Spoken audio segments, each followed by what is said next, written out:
Hi, Kim. Hi, Hello. Ravina. How are you? How are you doing? Oh, look, trying to play catch up.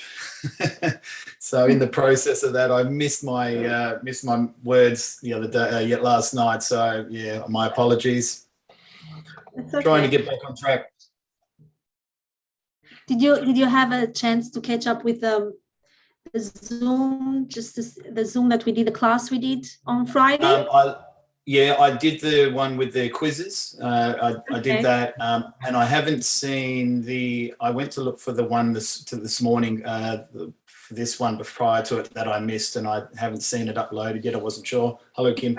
Hi, it's not ready just yet. No, that's okay. Yeah. I'll make sure I get onto it though. Hi, Uh, Judy. Hi, Judy. Hi. Joanne Kyle is there. How did you find it? Hi, Judy.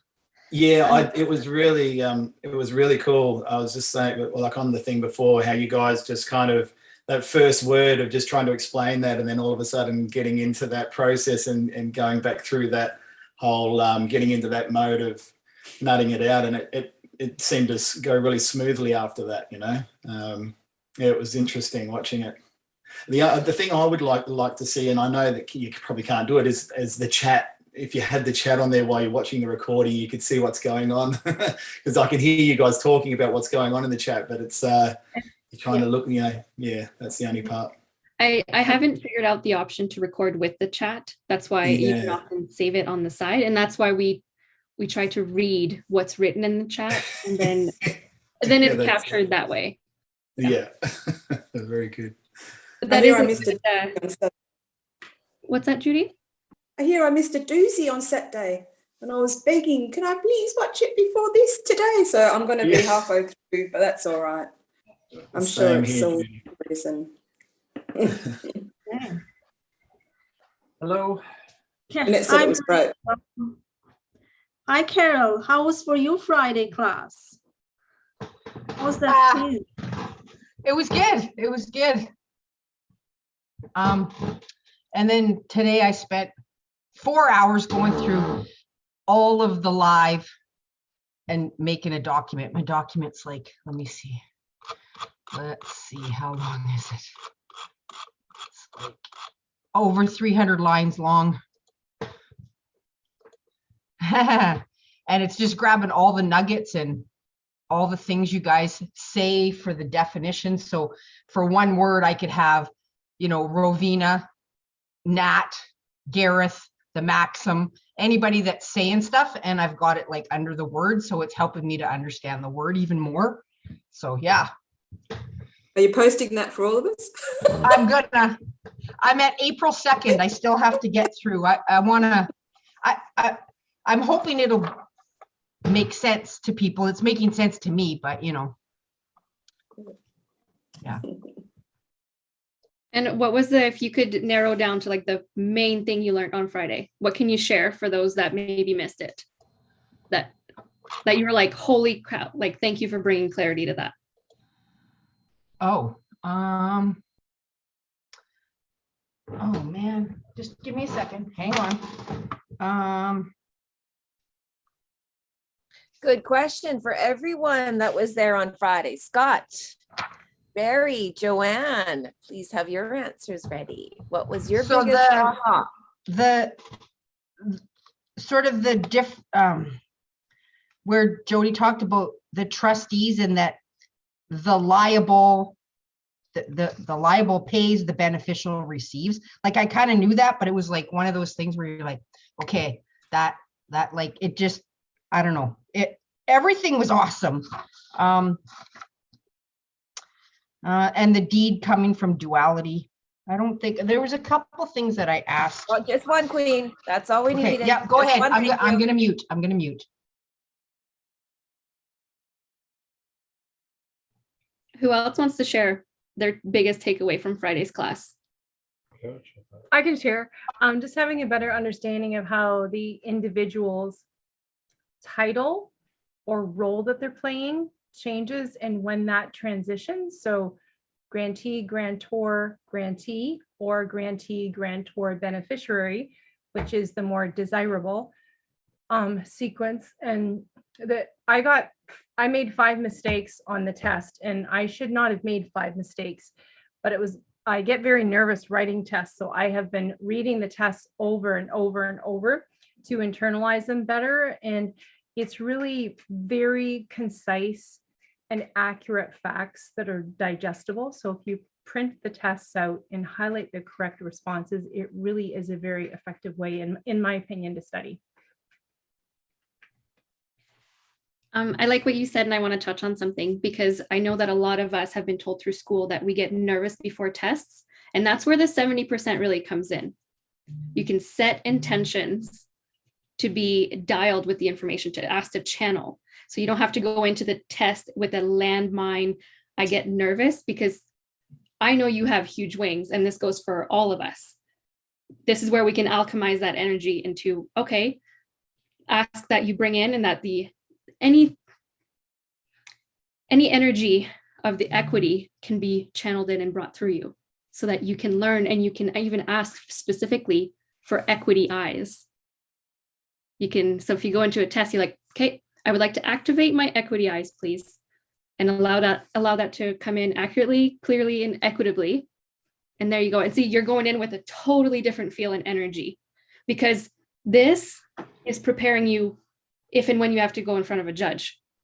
So let's not landmine this, let alone, going. I will say the questions and the way that if you don't mind me expanding a little bit more, the questions and the way we talked about them helps you to step back from the words of the questions and in your head, picture the scenario. So instead of just reading the words and trying to process that, you picture whether it's the triangle or the steps of changing the labels. And for me, that's really helpful, picturing that in my head. That's perfect. And that brings me to, by a show of hands, can you guys show me which ones really love the visuals? Which, like the ones that are you in here right now, which ones learn best with visuals? Like drawings, diagrams, charts. Carol, just put your hands up. I already know you're in that group. Okay, and that really helps us to know, but also while you're in the process of learning, draw it out for yourself, because then it's an energetic memory and learning as you're drawing it. That's why a lot of us who love to take notes, it's more than just rewriting the materials. You're hearing it, you're seeing whoever's speaking it or looking, you're imprinting. It's multi-layered. Same thing with drawing. So a little extra tidbit right there.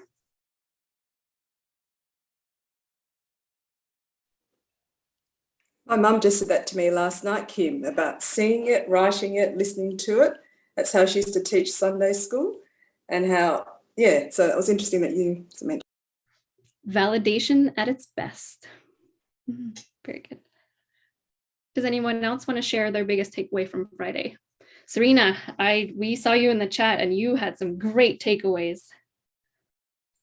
Yeah, I've you know what I've been doing the last 2 years with common law, then equity, and we had our own group that we were doing a lot of stuff with as well, so we could learn together. And trust was a big thing for me in regards to just understanding the words. I'd look at stuff, I'd go through it and speak about it and try and break it down, and it just was never there. So my Saturday event was like, it just opened up a completely different look at it, to understanding, because I always tried to remember, you're better off being the grantee instead of the grantor. And my way of learning was the E comes before O, so I could try and remember it, because it was never understanding why the grantee was the grantee and who the grantor was, type of thing.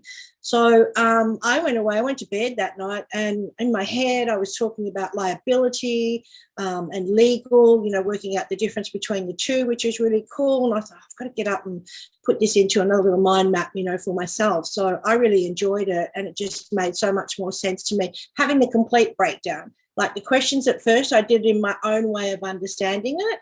And then when it went to, the answers, and then we had our answers there, and then the real answers that were coming up. And I'm like, sometimes even before we got to a couple of them, I even worked out that I was wrong just through the process of what we were doing. So it was just awesome. Thank you. And I love how you said E before R. Oh, That was, that's another teaching tool that really, really works. So thank you. Yeah. All right. Barry, what was your biggest takeaway from Friday? This whole trustee of the equitable title and the beneficiary of the equitable title. That was even through the hours before that evening's class. We were talking about this, and it was hazy. And I knew there was something to it, but I wasn't sure what. And I wasn't getting the right answers to that, to where I had that. Yeah, that's right. I didn't have that. And then when it showed up in the test, I thought, okay, now I'm going to have to figure this one out. To tell you the truth, I listened to the talk from previously that day, and I shouldn't have listened to that. I should have listened to my heart, and I didn't, and I made a mistake with it. And like I had 3 mistakes on the test, and all 3 were questions that we had never covered in class.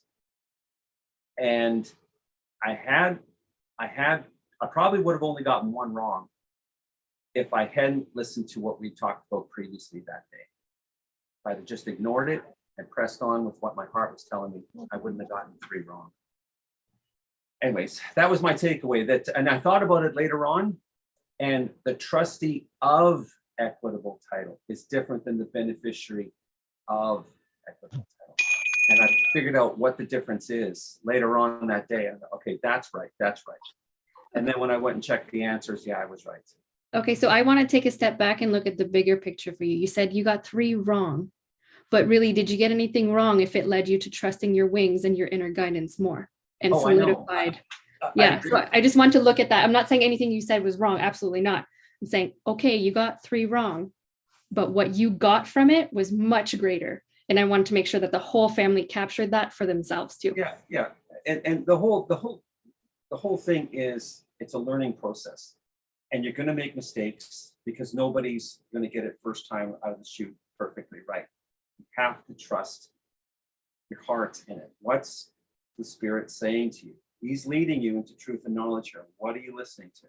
What are you going to listen to a fear? Are you going to listen to a confusion? Or are you going to listen to what you know is right and follow that? Anyways, the bottom line is there was that issue with the trustee of equitable and the beneficiary of equitable title. That was the takeaway for me, that trust my heart. Thank you, Barry. Thank you for that. And I'll really like to ask Scott, how was for you, Scott? And you had your hand up as well. How was Friday class for you? Friday class was great for me, actually. Of course, I enjoy them all, though, so I'm a little biased, but I agree with Barry. For me, the trustee of the equitable title and the beneficiary of the equitable title, because it's something that we can't see or haven't seen up till now. It's always been kind of behind us where we didn't have access to it. So seeing that, how that all blends and makes everything work was great. But there was a second takeaway that I really enjoyed from that. And that was, no matter how good your memory is, if they restructure the answers or even reframe the question a little bit, you can get it wrong. I'm not sure what my actual final tally was for the Friday exam, but because I didn't see it, but yeah, it was a lot of fun. And I hope we do more of them. Thank you, family. Okay, before we start, as always, we have to align to the spirit of equity. Loved ones, trust us. There's a reason you want to do our meditation. You need to align to spirit, clear the day, take back all of your energy, return any energy that's not yours. Make sure you ground. Okay, so we're going to do this meditation. It's a quickie. It's only 7 minutes. Hang in there, and then we're going to jump into our course.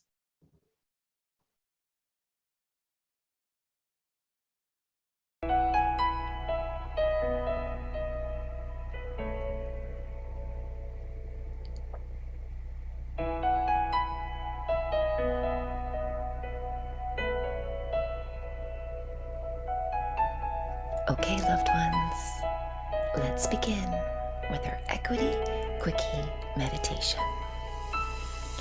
We are setting intentions here to connect to a higher power, to cleanse and clear ourselves of any energy that is not for our best and highest good, and more importantly, that is not ours. To flush ourselves, to attune ourselves to Source, and of course, to the energy of equity. And so with that, let's begin by taking some deep breaths in through your nose and out your mouth.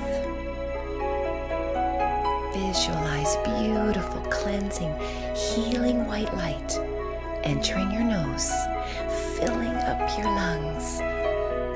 And as you exhale, you release any and all energy that is not yours. Deep breath in, visualizing crystalline energy coming in. And again, exhaling all that no longer serves you. Continue with this breathing, feeling your body being cleansed and charged. You feel your body relaxing, calming.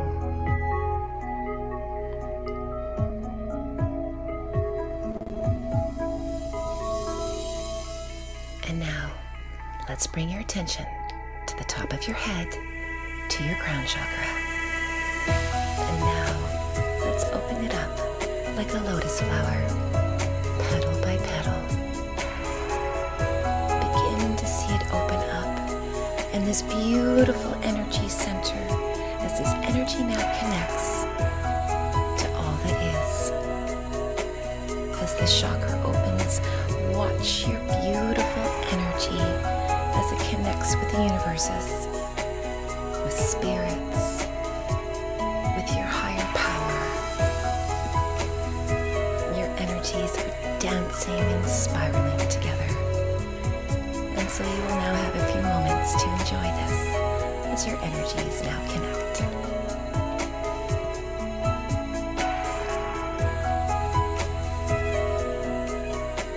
And now watch as this beautiful light starts to enter your crown chakra and begins moving through your body, pushing any and all energy that is negative, dirty, or heavy, and starts to bulldoze it through your body. And watch as it exits your hands and your feet. This healing, cleansing light easily moving through your body. And anything it touches is instantly healed and charged, including returning any energy that is not yours back to its original sender. You no longer are attaching to these cords, these people, these unhealthy energy sources. You are now connecting to Source, the one you're supposed to. And so feel that flow, loved ones. Feel as your senses are connecting to this higher vibration, to all that is. Setting intentions now to connect with your spirit guides, with the Galactic Federation, and with all the helpers and healers of the light. Feel their presence. Feel them wrapping their wings around you. And now, ask Source and these higher beings to connect you with the energy of equity. Equity is its own vibration. It is fifth dimensional energy. And this is an energy our guides, the Galactic Federation, and our archangels know well. And so ask that the information that gets channeled in, that it's in alignment with equity, that it comes comes in accurately, clearly, and easily. Allow this flow of energy now to move through your body. You are connecting to Source more than you ever have. Feeling this energy rushing through your hands and feet, now driving into the belly of Mother Gaia. She gets to benefit from this healing light as well. And in return, she grounds you. She holds you safe and securely against her belly, protecting you as you learn these new truths. This is how we clear our energy, loved ones. This is how we connect to a higher power, to spirit, to equity. This is how we return energy that is not ours. More importantly, this is how we feed. This is how you fill your cup. And so, fill it and enjoy these few moments as you get in the flow of spirit and with the frequency of equity.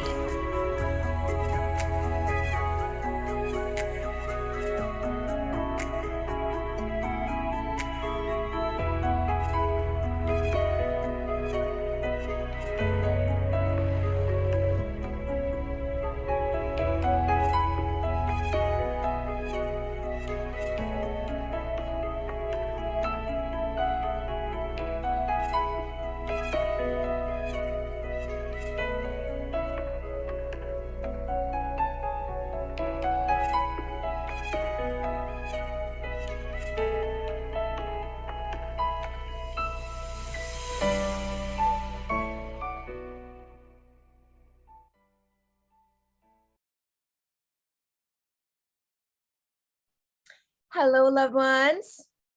I know I'm one short right now, but not really. Darren is always here, but there's a reason for this. But in the meantime, we are aligned with Father, with ourselves, with Mother Gaia, with equity. And when we understand that everything's already happened, Spirit knows the message that you need to know at the end of class today. So let's set intentions now. Holding your cards, a book, the Bible, I don't care, grab something. You could grab a menu if you wanted to. Spirit will find a way to get its message to you if you're so aligned, which means you set intentions. If you set intentions, you engage Spirit. And so with that, connect to heart center, to all that is, to Mother Gaia. Make sure the connection is in place. And set intentions now to pull the perfect card that you need to see after class. Do not look at this card and put it aside, please.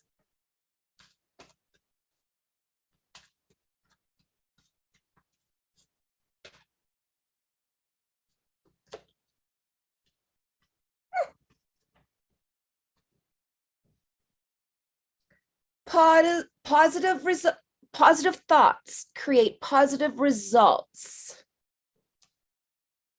This is why we do intentions. This is why we connect with equity. Because when we do this,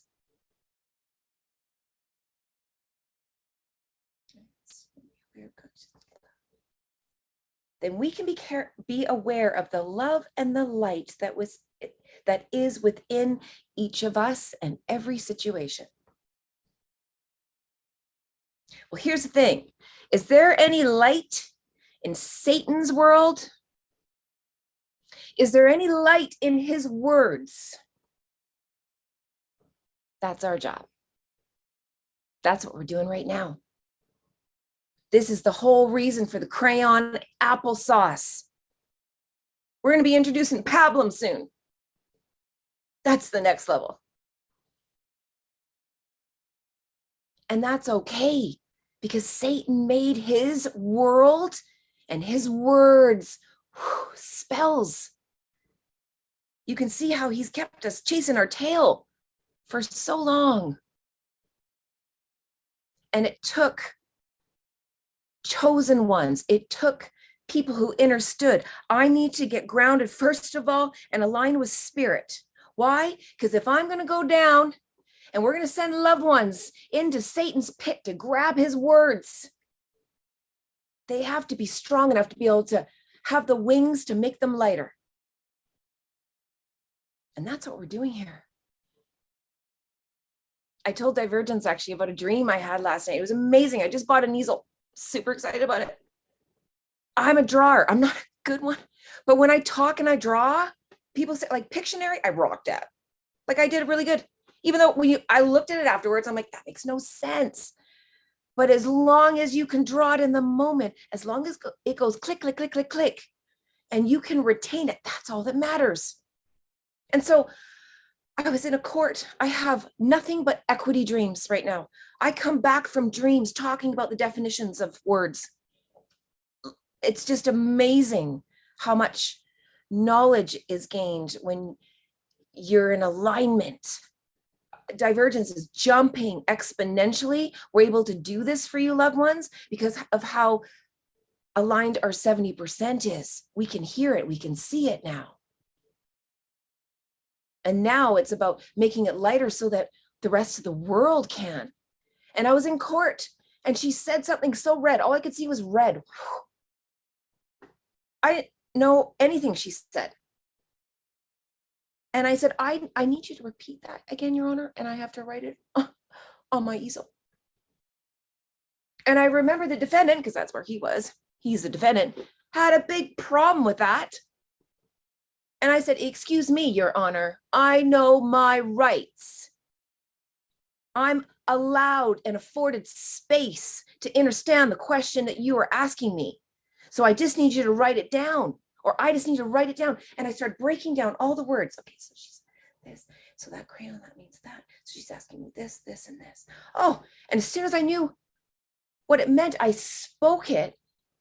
And I looked around and the guard was laughing and the woman typing was laughing and the judge was trying not to laugh, but they loved it.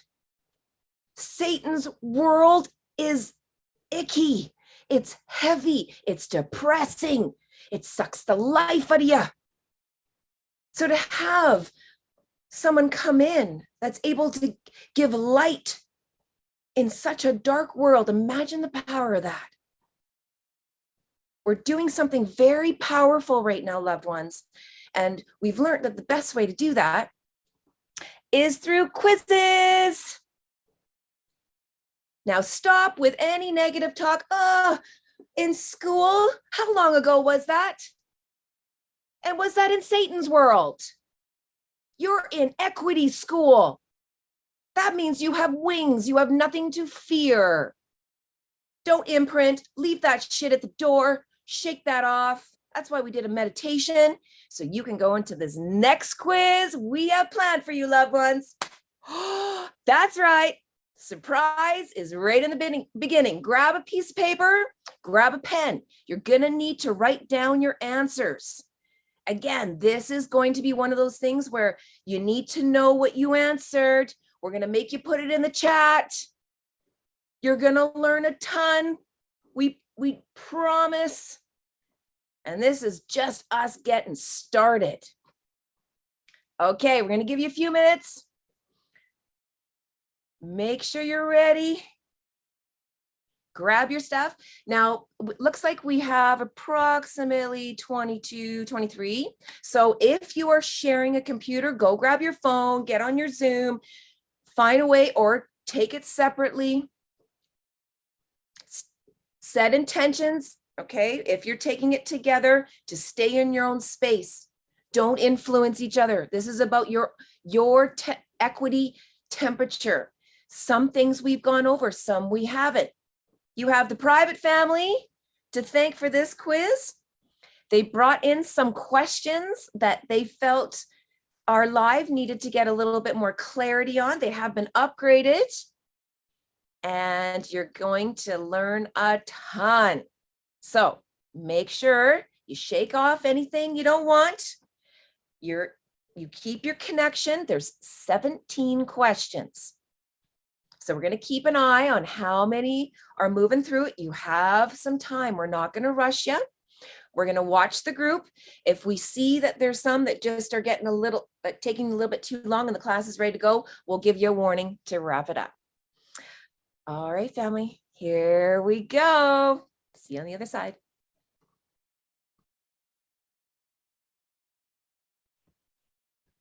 Okay, hope you wrote down your answers. We're going to break this down. We're going to smash it up. When we talk about making applesauce and apple juice, you're going to see we go beyond crayon. This is about lightening up Satan's words. And when we start associating them with lighter, more aligned words, this is the whole thing. Do you think Father is going to say persons and human? Congratulations, you human person. Welcome into the garden. No. This is going to be a different language. So this is about what language do we speak? Okay. Grab your pieces of paper. Here we go. Question number 1. Okay, keeps moving. I don't know why it keeps moving. Okay. Why are we naming a person as the trustee instead of the royal bank? So why are we naming Doris as the person of the trustee instead of the royal bank? If you answered B, all 14 of you, very good. You are correct. Very good. Why? So there's a person to receive the deed. Doris is an agent of Her Majesty. So she can accept. And then she's capable and able to be able to manage it and to activate any other indentured trustees that may or may not be listed. Okay, so you all got that one right. Very good. So let's move on to question number 2. What if the person named as the trustee didn't want the position? Now, we've talked about this before. If we have actually a few of you that said it reverts back to the original trustee who sent it. We also have one of you that said the person named is not allowed to do that. So here's the thing. I sent the deed to Doris. If Doris gets it and she's like, you know what? I'm about to retire next month. Like, thank you, but no thank you. She cannot send that back to me. She's been tagged. She's not allowed to appoint trustees at that stage. She has to go to court. A judge is the only one who can appoint a new trustee at that point. It does not get sent back as long as all of the dots are dotted and the T's are crossed. And we'll talk about what has to happen for a trust to fail. But if you do it right, that shouldn't be an issue. The reason for that is because no trust can fail for want of a trustee. So once a man or woman creates a trust, it cannot be broken, loved ones. And you need a judge because a new trustee must be appointed in a court of equity. Court of equity. Did you hear that? That's why it doesn't take too long if she doesn't want the job for a new trustee to be appointed. Okay, question number 3. What job is not Doris's responsibility as the trustee? If she is the trustee, she is what? It starts with L.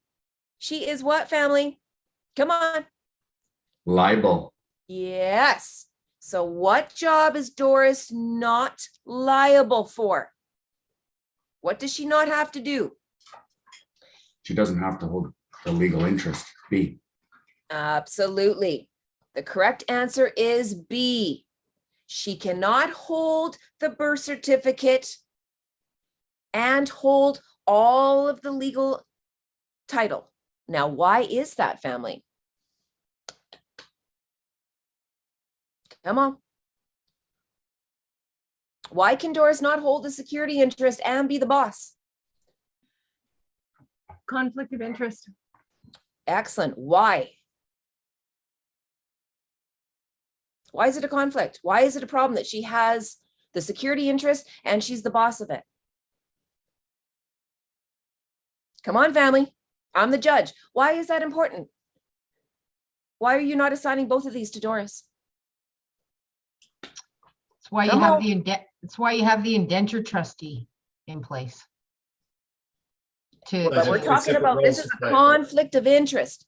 It's a conflict of interest. Why? They have two separate roles to play.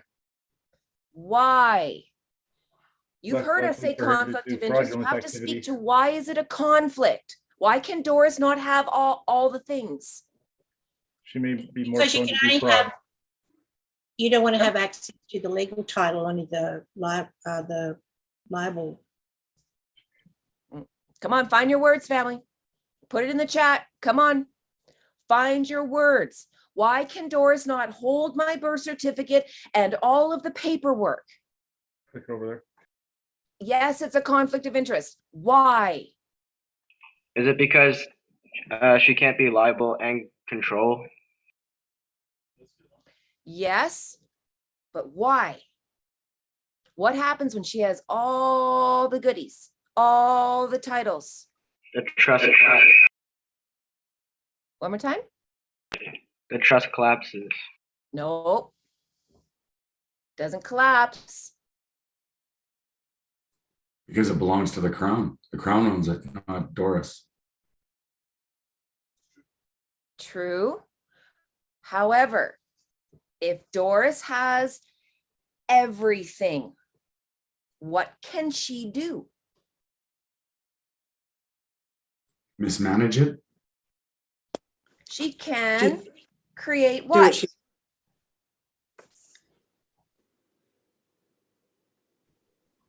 a new trust. Yes, she could write up a new trust. Very good, Judy. Excellent. Wow. Family, put your hands together, please. We have a greenie in the group who just nailed it. Very good. If I give her everything, she can create fraud. She could go and run a mess. I gave her everything. It's important. There's intermediaries, not indentured trustees, intermediaries that go, you know what? I'm just going to be the neutral party. I'm going to hold this so that Doris doesn't do anything silly, because she can't. If you remove the problem, is there a problem, family? Nope. If she has all the goodies, if she has all the titles, she could write up a new trust. Okay, very good. So this is why it's important that certain parties have certain things. Split it up. Don't put all your eggs in what?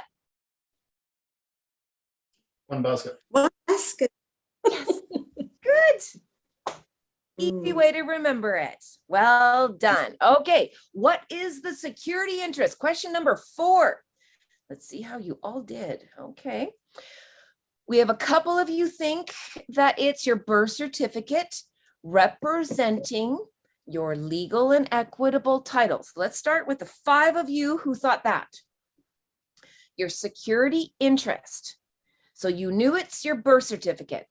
Okay, the 5 of you already knew your security interest was your birth certificate. Now it's about, what does that represent? Your legal, your equitable, or both? Did father issue you a dirty piece of paper, family? Yes or no? No. Exactly. So does your birth certificate represent father's inheritance? Ugh. No, Yes or no, No. family? no. No. No. So your security interest is A, your birth certificate representing your what, family? Your birth certificate represents your what title? Legal title. Legal interest. Legal. That's Satan's thing. That ain't Father's. Mm. Good. One of you said the trust deed? No. It is your birth certificate. It's what has to be changed so that you can feel safe. Yes, Scott. Okay, so I put as well B, legal and equitable title, only because it's proof of the legal title, which imputes there is an equitable title attached to that, because each title has two parts. That's why I said it. It's representing both my legal and my equitable, because the equitable is attached to that anyways. My throat chakra is on point today, people. I said B too. So again, when we're talking about two different titles and what is represented, your idea is your equitable title. It's your equitable entitlement. Now, when we talk about what is the security interest, that's going to be more your legal title. The deed is what conveys the equitable side of it. But you got to give back that thing, understanding this is not me. And if you attach any of Father to that, do you see how the judge is going to be like, See, I thought we traded our equitable title with the tax ID number for this dirty, filthy, or no, we took the father's stuff and Father stuff. What's father stuff? Father's equitable title, and gave it to the Crown to hold. And they gave us this legal title. So we didn't ask them to hold anything. We left it. Asking them to hold something versus abandonment is very different. no, but with the social insurance number, I mean, as soon as we made the tax ID is where we really went wrong. Oh yeah, that's when you're in the game. Yeah, so when we did that, we essentially gave them our, I don't know, I'm going to use the word claim ticket for our valuable foundation identity document. And we took that and gave that away. What's the question, brother?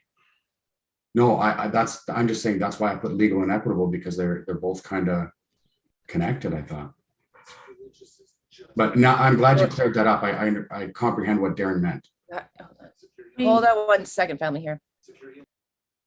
We're talking on the question before, it's interest, security interest. That's why we're defining. We're not defining what the race holds, only security interest, and that is just legal. Yeah, I see that now. So that's why it's good we do this. Thank you, Rabina. Darren just said exactly what you said. The security interest only represents your legal title, period. Doesn't matter what you thought, erase it. This is how it is. Oh, yes, hi, Debbie. I'm just doing Zoom. Judy, if you can please mute yourself, sweetheart, that'd be awesome. Thank you. Question number 5. Okay. And again, if you have questions, put them in there. If you're like, I just can't move past that, we'll smash it out more for you. But the point is, your security interest is what you have to be able to give for your legal title. That's the physical evidence of it. Number 5, only a legal title has 2 interests, beneficiary and trustee. Okay, so we had 4 of you say true, that only a legal title has 2 interests. So let's just mash this up a little bit. That's saying that if you have an equitable title, you can't benefit. There can't be another trust in place with Father. There are always 2 parties when it comes to any title. There's always a beneficiary. There's always a trustee. Wait till we take you through this next diagram. That is going to make this so much clearer. If you answered false, you are correct. A legal title and an equitable title have the beneficiary and the trustee role in place at all times. You're going to see why. We're going to smash this up a little bit more for you, family. Hang tight. If you got questions, again, put them in the chat. That's going to be an important part, and we'll make sure that you keep up on this. Number 6. Why is it important that we always keep the equitable title? Put your answer in. 13 out of 14 got it correct. Yes, you need the equitable title. B, to become the beneficiary of it. Very good. We had one say that you need the equitable title to become the trustee and beneficiary of it. You don't want to be the trustee of your equitable title. If you are the trustee, you are paying for God's gift to you. Why would you ever pay for your God-given inheritance, family? That is not the way it's supposed to be. Okay, so you must possess or own something before you can receive rewards or treats from it. Hear that? You have to possess, which means own something before you can receive rewards or treats from it. We are done with the tricks, and now we want the treats. We didn't even know we had an equitable title. Never mind a beneficiary role. This is what's coming in. Yes, you do. We just didn't know about it. All right, question number 7. What is Jody granting away in the deed? Now we have a spread all throughout this. We have the full legal right, title, and interest. We have B, some of you said the full legal title only, and C, a portion of the legal right, title, and interest. The majority of you said C. If you said that, you are correct. Now you have to remember with this deed, I'm only giving a portion of it to RBC. I'm not giving all of it. I gave a portion in the deed. That's what it says, a portion. When I give a portion, they have a portion of the legal right, of the title, and of the interest, not the full. Okay. The remaining amount reverts back to who? Come on, Valley. Who's the rest go to? Does it go back to me? Her Majesty, the angels? Who? Her Majesty. Family, keep going. Who? I want to hear more. Doris.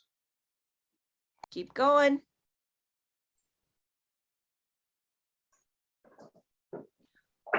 When I grant a portion of, so I've released my birth certificate. I've given a portion of it to Doris to give to RBC, blah, blah, blah. Where's the rest go?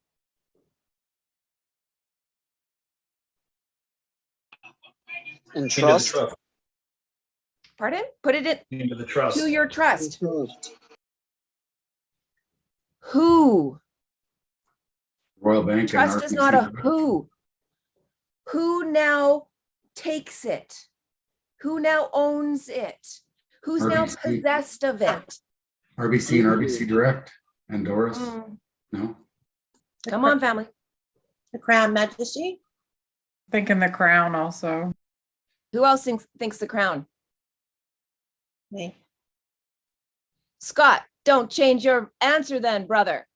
You were correct in the beginning. It goes back to Her Majesty. Yes, it goes back to the rightful owner. Why would I take back the rest of it? Am I not possessed of it? And we already know if I have the legal title, can I benefit from it? Yes or no? No. No, exactly. The remaining amount goes back to Her Majesty. Question number 8. The security interest is perfected when? Okay, we got it. It's a spread all through it. We have the security interest is perfected when it's in the possession of the new trustee. No. When the ink is dry? No. I could sign my paperwork if it sits on my desk. Is it perfected, family? No. When you remember and express your intent, we had some of you say this. But again, I can remember all I want. I can express it on a deed. It's not until it hits the mail system. Question number D. Once the package is registered in the mail system. Why is that, family? For the 4 of you that got that correct, why is the security interest perfected once it hits the mail system? Why is it important that the mail system puts that on there? Recorded. It's recorded on the system. Registered with an Considered RN. delivered when it's put into the mail postal system. Exactly. It is deemed delivered, done the moment you mail it. Oh, What and can I just say, happened- we did the word delivered on our live today, and did it rock or what? Just saying, people, check Just it out. So if you don't know what delivered means, please reroute and divert yourself to our live channel. Beautiful. All right. Okay, does that make sense? Now, we've used this terminology before, but when the ink is dry, but it's what are we talking about when we said that? So this is where it's important to understand. It's perfected once it hits the mail system. It's tag. It's now in the system. The system Satan recognizes. This is why divergence, whenever we do any form of mailings, we always try and time it on certain days and times. February 22nd, 2022 was a big day for us, just saying. Question number 9. What sequence of positions are ideal when perfecting your interests? Please put your answers in, family. What'd you say? This one actually got upgraded this morning. Darren literally woke up out of his sleep going, oh, make sure you put this into the answers. Now, it shouldn't have caught you very much. If you understand or understand positions, when you start walking yourself through this and what each position is, you should have got it. All right, let's talk about this. Question number 8, because you guys are all over for the answers. Settler. Can I settle something before I know about something? True or false, family? Yes or no? Can I No. settle something before I know about something? No, you can't. Oh, Exactly. The settler can never come before the grantee and grantor. Until you remember, you can't settle anything. Okay, so it's not A. C, so the grantee, grantor, beneficiary. So can I have something and deliver something to be settled, to be the beneficiary of something before I make it clear? The settler No, has to be clear. in there. And that's why the grantee, grantor, grantee, beneficiary, nope, it is B. Grantee is, I have the titles. I remember. I have an idea. The settler is part of the deed, doing all the deeds so that it's done. And then once that's done, the grantor position, again, we're still the grantor, we deliver it so that we can become the beneficiary. And the settler attaches the consideration. And we're going to be talking about that in a minute. So you want to have the thing so that you as the settler can attach value to it. Hear that? The settler attaches value. That's a huge part of what the settler does. The settler attaches the value and then delivers it to the new trustees so you can get the benefits or the rewards. I'll say it again. The settler attaches the value to the thing, the remembering. Then we become the grantor to give it to the rightful owner. And as a reward, very good, we get the results. We get the treats. Okay, so we introduced another aspect. It doesn't go from grantee to grantor to beneficiary. We have to still attach value to be able to convey that and to have the titles transfer. Serena. I think I was getting confused there with what the set law was. I was thinking, felt like the set law was the sort of like the end of it or something like that. And we were started off as the grantor and wanted to become the grantee, which is why I think I got confused with all that. Because I went from grantee to grantor. Grantee. The grantee has to remember, the grantee has both titles. So this is the part going, wait a minute, I'm not this person. And I have an equitable title out there in a lost and found somewhere. So that gives you the ability to now settle things, to be able to go, okay, this is how I want things to go, then grant the idea and then get the benefits of it. We don't start as grantor. You can't grant something that you don't know you have. You don't start a grantor. The grantor is just the delivery system. It's just the conveyance. It's moving the information. It's the envelope. Okay, does that give a little bit more clarity for you? And last meeting, we talked about the importance of not being at war with the system you're in. It served you. And for you to realize that this is yours, you need to be at peace with, okay, this is my position. I can settle this matter and then transfer it over. I just want to link that back because it's something that in some of us still needs to settle in itself. And also, Liam, you have really fantastic questions. Can you please ask your question right now? Because I think it will bring clarity for others as well. Yeah, I thought that if you're perfecting your interest, we're talking about, can you guys hear me? Okay, I thought if we're perfecting our interest, we're talking about the legal and equitable interest being perfected, as far as I understood. And I thought we were not settlors because the settlor is the one who made the title, that made the equitable title from the beginning, or the legal. When you have your legal title, we didn't make it. We just need to make it right. The settler makes it right. The way things should be. Okay, can you do one question at a time there, brother? See the first one. I thought perfecting your interest means perfecting your legal and equitable interests, like the titles, right? And clearing that up, getting them to where they're supposed to be. By perfecting our legal title, we perfect by default our equitable title. It happens automatically. Okay, next question. I thought that settlers were the one who made the thing from the beginning, but now I think I understand that the settler is one that settles something, that is making something right. Is that right? Or engaging the new relationship.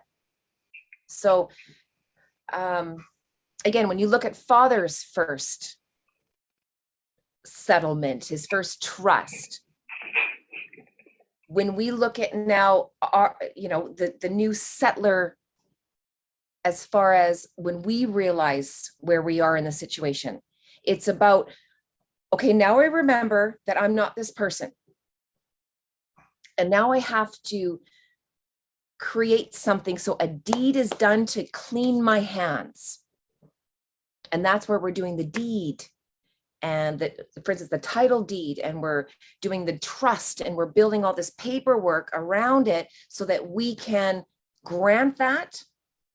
But as the settler, we have the ability to make things right because we own the things. I think that's going to be the key remembering of this, is that the settler can only make a trust when he owns it and adds value.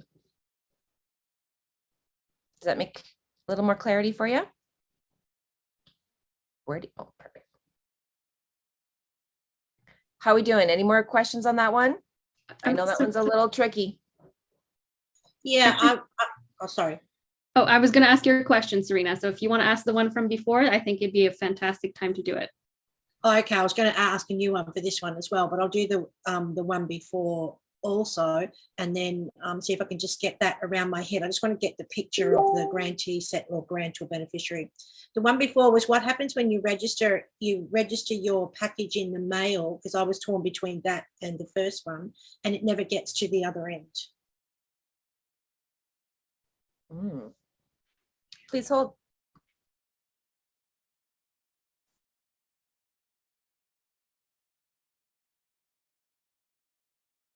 Am I supposed to say something else? Okay, so you can take a copy of your receipt, because again, it's registered, and a copy of your deed, which was what was supposed to be done. And you can take that now to a judge. And you can have it enforced. You showed you did your due diligence. That's why it's important to send a registered mail so you have a receipt. Because from that moment in time when it was registered into the system, you were no longer liable. You tagged it. You are no longer trustee. That's why it's so important not to receive anything back. As soon as you do, you are now trustee. You go right back into the grantee position instead of beneficiary. Scott. So when we do the registered mail with this, is it important to use, like in my country, it's Canada, is it important to use a Canada Post money order, or is it okay debt notes? Or should you buy a bunch of stamps? Or does it matter? Money order is better. But Darren's saying if you can't pull it off, use the means in which you can and have. Okay. Sorry, I had one more question. Read this. Yeah. The grantee, settlor, grantor, beneficiary.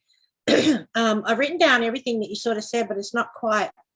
Can you give like a sample of the process when that happens so that I can just yes, get it in absolutely, Queen. It's coming up like you wouldn't believe.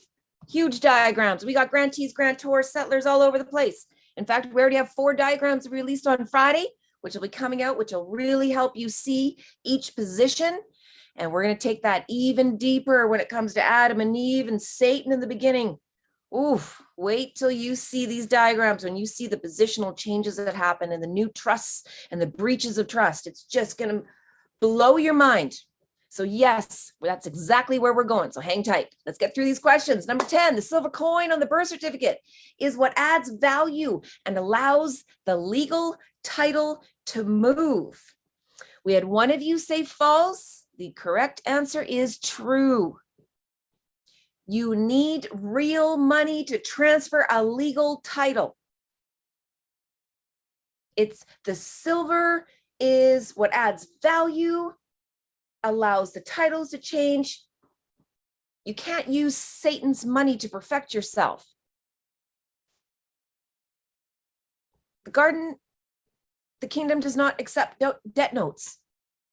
You have to put something real, tangible from the earth. It's like you're trying to attach sin. Darren saying if you attach Satan's money, it's like attaching sin to try and move your title. That's dirty. Okay. Question number 11. Here we go. The trust will fail for the following reasons. Ooh. Let's see how you did. Okay, so we had some of you choose the settlor has named themselves as the trustee and the beneficiary. That is true, but it will also fail when the settlor cannot prove he's the full owner of the assets in the trust. If I'm making a trust and I don't own what I'm saying I do, the trust is going to fail. The trust will not fail if the trustee refuses the role. Why? Why, family? Because no trust can what? Come on, what's the maxim? No trust? Fail for a want of a trustee. Oh, love it. That's my language. Very good. No trust can fail for want of a trustee. The appointed trustee would have to go to a judge. We've talked about this. The judge would appoint a new trustee. That's why a trust can never fail. Otherwise, the trustee is liable. Okay, huge. Excellent. Let's go on to number 12. What is a title deed? Okay, so now we're talking a little meaty words here. When we talk about a title in a deed, this is where we like to split up the words so that we can get clear on what each of the meanings are. All of our family who took the quiz here today is all over the map, so put your answers in there. Do you think it's a special piece of paper that you attach to your birth certificate to show you own the rights and interests of the legal title? Nope.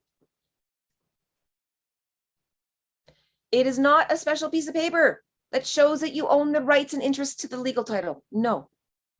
And it's not even C. It is D.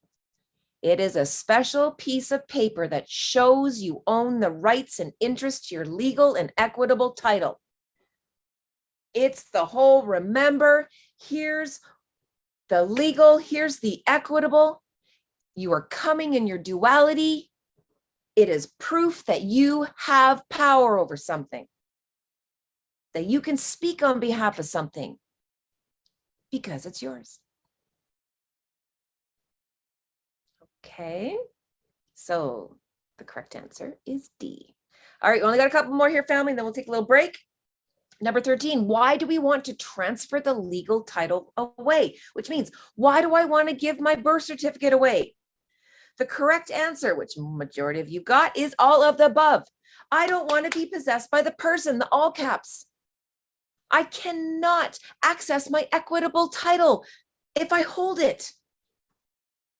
And because I want to give someone else the trustee position of the legal title so that I can be the beneficiary. So if you answered D, you are correct. Number 14, what best describes a trust indenture? We've talked a lot about this, especially on our live. We have some that thought it was someone that you put your teeth into. Nope. Reason being, indentured means more than one party. This is more than actually two parties, actually. So it can't be something where you can put your teeth into one person. Trick question. It is a piece of paper that says how a special relationship works. Yes. And that's why D is the correct answer. It is a magical piece of paper between two or more persons or things.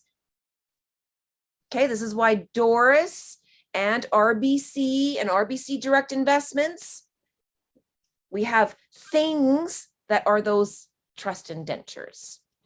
All right, so indentured means two or more. It's a trust where there's a special relationship with two or more parties. That's all you got to remember. Number 15, the trustee of the equitable title is true or false. I know we missed the part of the question. Our apologies, family. Here, we're going to do a live one. I don't care what you put. You didn't know the answer. But for the record, always choose true. Always side on positive for any future questions where things are missing. Here is the question, family. Ready? The trustee of the equitable title is the one who is liable, pays, and takes care of what Father promised us. True or false? Kim, if you can copy and paste that, please, into the chat so you can visually see it. Put your answer in. Don't look at what the other family's saying.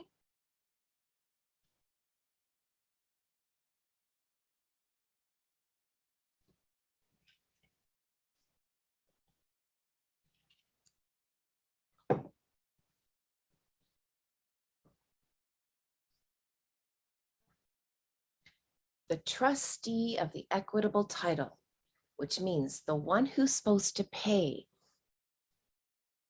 for my God-given inheritance, is someone who should have to be liable, pay, and take care of what Father promised me. True. If you are paying for your equitable title, Darren said, you were off course. We messed up. Why would you ever pay for Father's gift unless you messed up? It's that simple. Okay, very good. Question number 16. Once we become the beneficiary of our equitable title, who is the new trustee? The new trustee is Her Majesty. It always goes back to her. If we are benefiting, she's paying, or we're paying and she's benefiting. It's one or the other. It's that simple for each equitable title and the legal title. Someone's paying, someone's benefiting. Number 17, what is the definition of beneficiary of the legal title? Let's see what you guys said here. Okay, so family, what's going on here?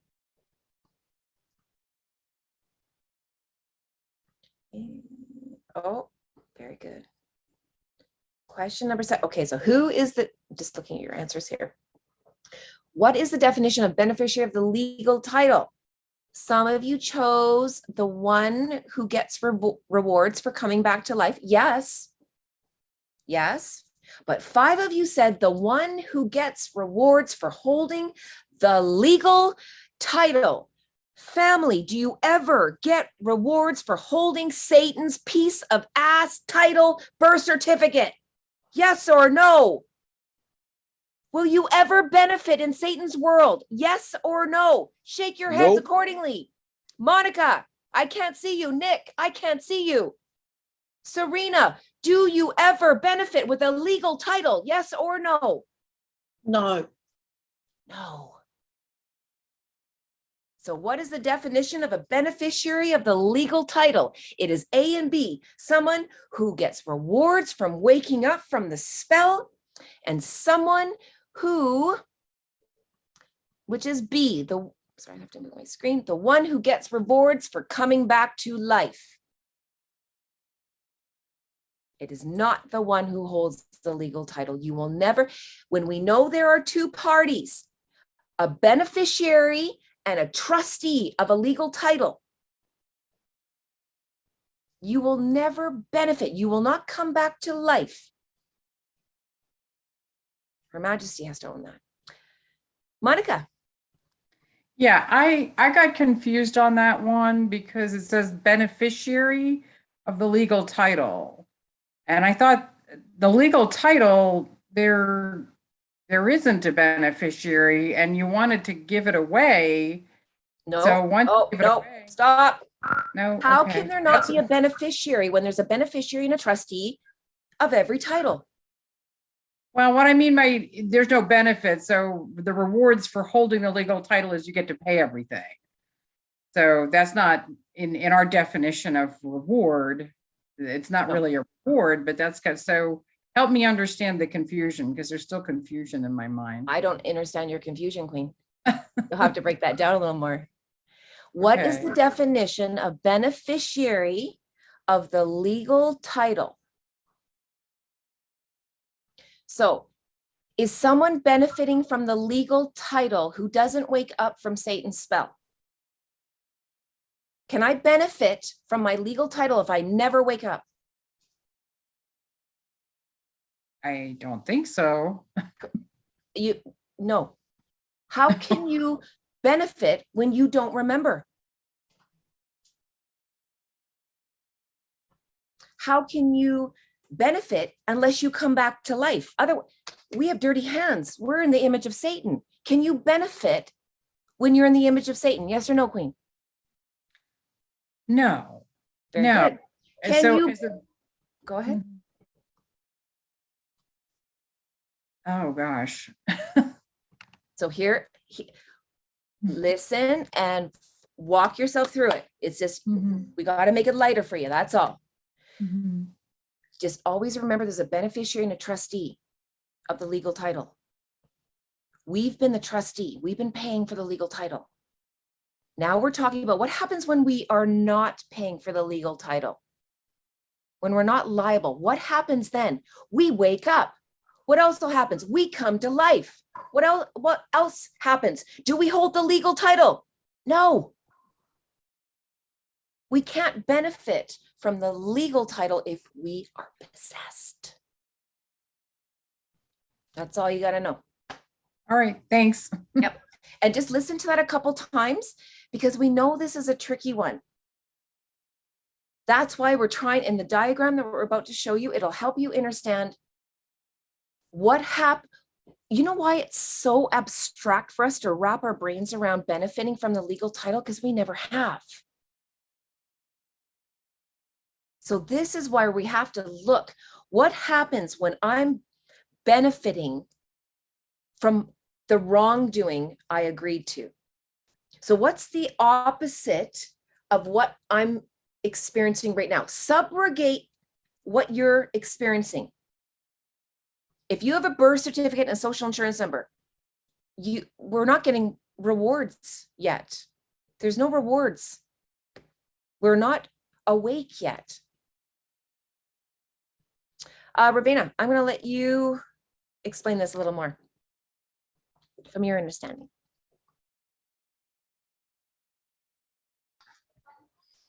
Okay. Sorry, I was just doing something else. Could you please repeat that again?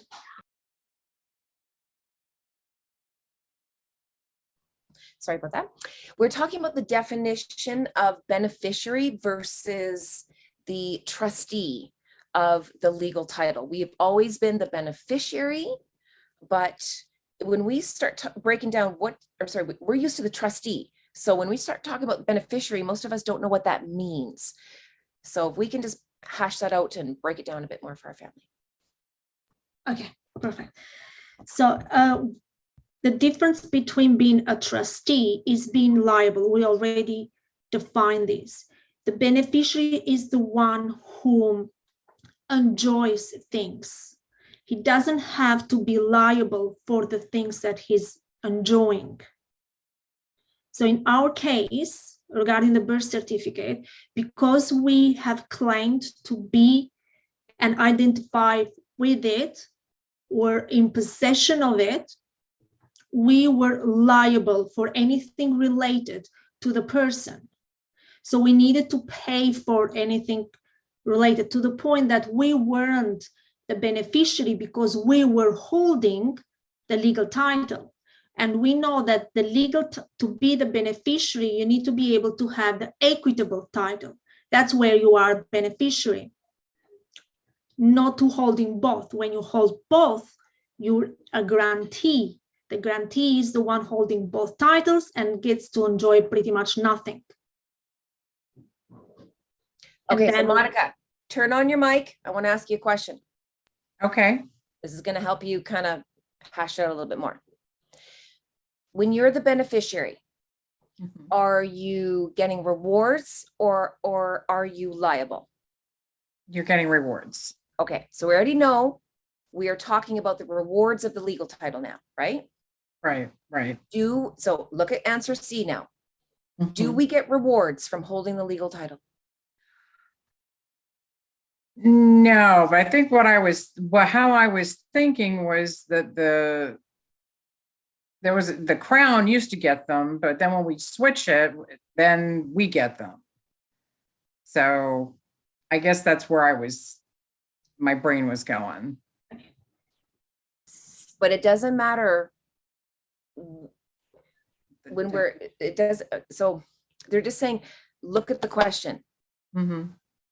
Doesn't matter come back to the present as far as listening to the question. Can you receive rewards and goodies and treats from Father when you're holding Satan's piece of paper? Yes or no? No. No. Perfect.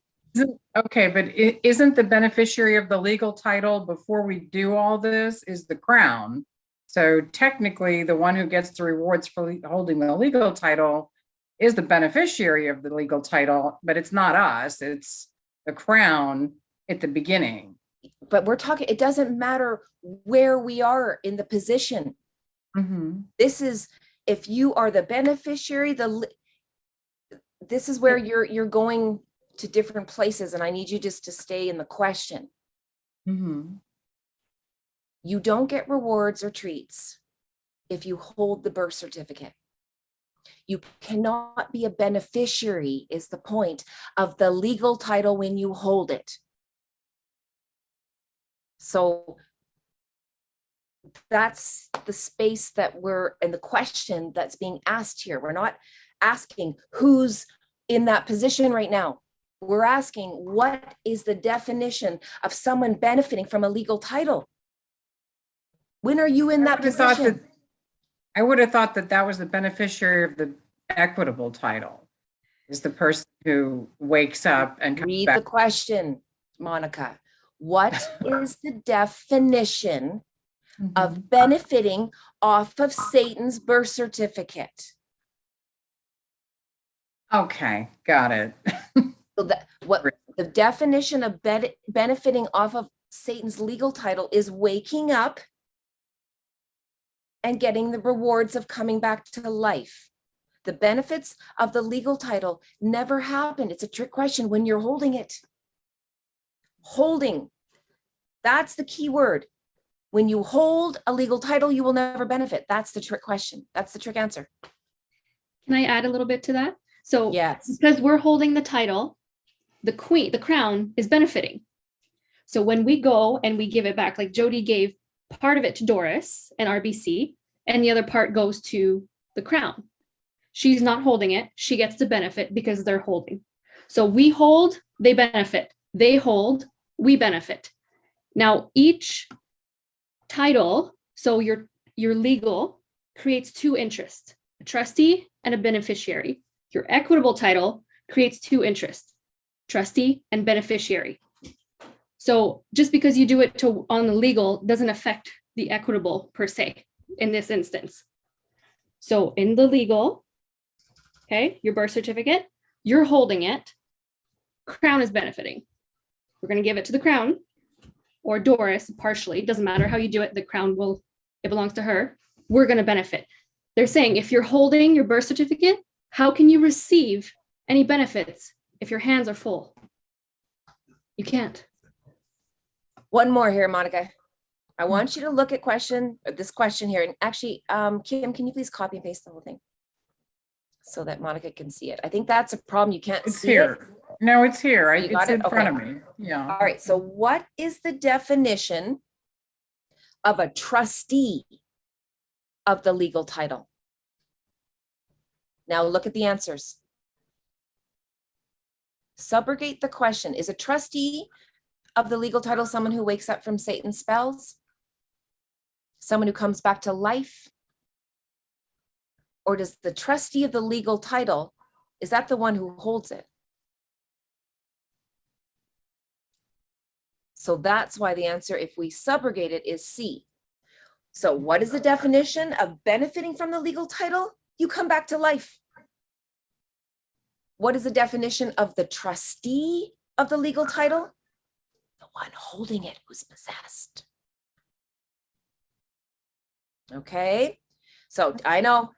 So this is why, Monica, I really want you to focus on this question, wrapping your understanding around it and finding words for it. This is a question we want you to take on so that you can explain it to the family, so that you can get clear on what is the beneficiary of the legal title, what is the trustee of the legal title, so you understand the two roles and the definition between them.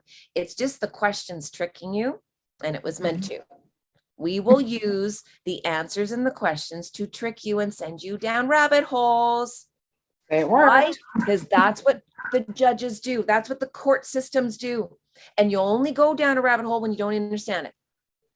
When you go, wait a minute, I know I can't benefit from my legal title if I'm holding it. Ever. That's why none of us are benefiting. We're not getting any treats. We're not getting any goodies right now from the system. That's why we pay interest, taxes, because we are in possession of it. Once we give over the possession of it, we come back to life. We're not dirty anymore. We have clean hands. We wake up from the spell. But we can't have all of that happen if we're still possessed of it. Okay, family, take a 5-minute break. We'll be back.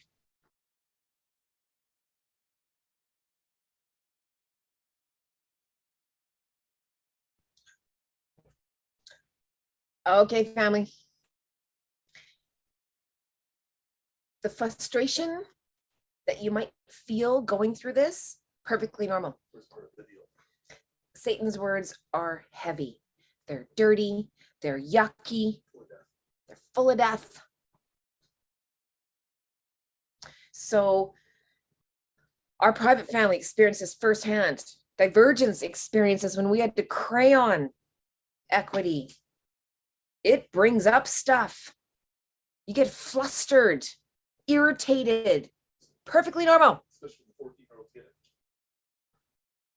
But we got 14-year-olds and 16 and 18-year-olds getting this. So it's possible. And when we start breaking down, that's why I keep going like this, the trust, the new trusts that happen. And an interesting event happened today because Kim and I got online in the morning, bringing in today's course. And we had a bit of a diagram that Spirit had me draw. And I was getting online to talk to Kim so she could digitalize it for me. And we got 3 parts in, and we completely took a left, and all of this information came in today. This is going to bring a lot of the Bible in, the original trust, the amended trust. We're going to break this down a little bit more.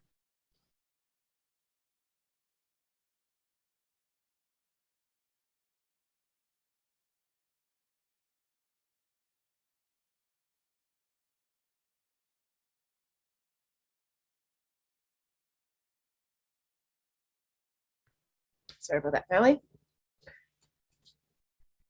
And as Kim and I were doing this, we were breaking it down, again, making a visual. Very few in this arena of equity can do visuals. We can't even do words. We fumble over our mouth when it comes to even breaking that down. So to do it in a visual takes it to another level. So as we started doing this, I got an original imprint. And then as we started breaking it down to be able to, again, make it lighter, we went on a different route.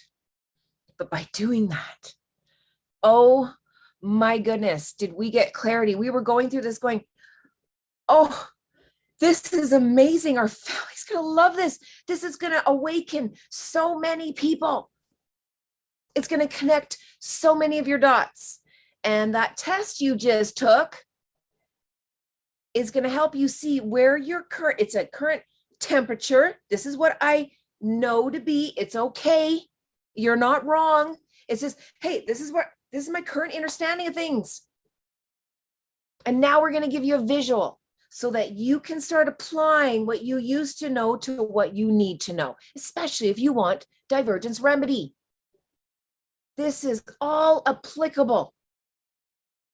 And that's why I love that divergence always brings back scripture. Father starts tying things together so we can start seeing, wow, this is so grand. And with that, here we go. So this is going to be a beast when we're done with it. You should see, this is one fraction of a whole tree that we have. And I can't wait to see what this looks like at the end of it. But here is one leg of it. We had to, but you'll be able to print this all off on one PDF. So we have 3 PDFs coming, one where you can print it all off and one where you can print it off in 2 sections so that I don't have to always go like this to be able to see. Nor do you, and you can write notes because there's a lot of notes, family, that we're leaving out of here that will be on the wisdom system. We will speak the answers to anything you need to know. It's just whether you have the equity eyes, whether you are a vibration where you can hear it and align to it. That's why the 70% is so important. If you're finding irritation within equity, we recommend you strengthen your 70%. You'll only see the 30% when your 70% is aligned. Get that. So with that, let's get into this. Kim, let's break this down. Let's smash this up, family. Wait till you see this. Okay, so we talked about this before, but we had to branch off and talk about the little positional changes and dances that took place from the very beginning in the Bible. So we already know Father and Creator is the original grantee, grantor. Put in the chat, family, why is he the original grantee, grantor? Come on. Let's see. You need to know. Put it in the chat, speak it out. I don't care. Let's hear it. That's right. Start it all from there, Serena. He was the creator. By right of creation, Creator was the grantor of dominion to us. And again, because he could offer life. He had the equitable title. There was no legal title back then, family. This is one thing we started bringing in. And we're going to talk about when the legal title was introduced. Okay, so we know it all started with Father. He had an idea. He conveyed it through a breath of life. Love it. In the beginning, there was only the equitable title. That's all there was. That's why there was no grantee, grantor for Adam and Eve. There was no game. Okay, so now Adam's benefiting. Yay, because he doesn't want to be the trustee of Father's trust. Father's original trust. Who's the original grantee and grantor? Who made the original trust? Father. Eve. There was an amendment to the trust when she came into the picture. She too became a beneficiary. Now let's branch it down. Now look what happens. Because they had the equitable title, they could be grantees. They held the thing. When we talk about grantee, grantors, when you hold your equitable and your legal title, there was no legal title back then, which means as long as Adam and Eve held the equitable title, which they did, they were Father's children. They could grant it. So because they had the equitable title, enter grantee. Do you see the grantor doesn't come before that, right, Serena? They couldn't grant it unless they had it. So they had the ability to grant it away. How did they do that? With the first event. Yes, technically Father was the first event, but you know what? The event as far as when a settler had to get engaged to make things right. Okay, Kim? Oh, sorry, that's just one page. Sorry, leave it. My apologies. I'm so used to scrolling up. No, if you can just put that right back the way it was, that was awesome. Thank you. Then it engaged the first event. What was the first event?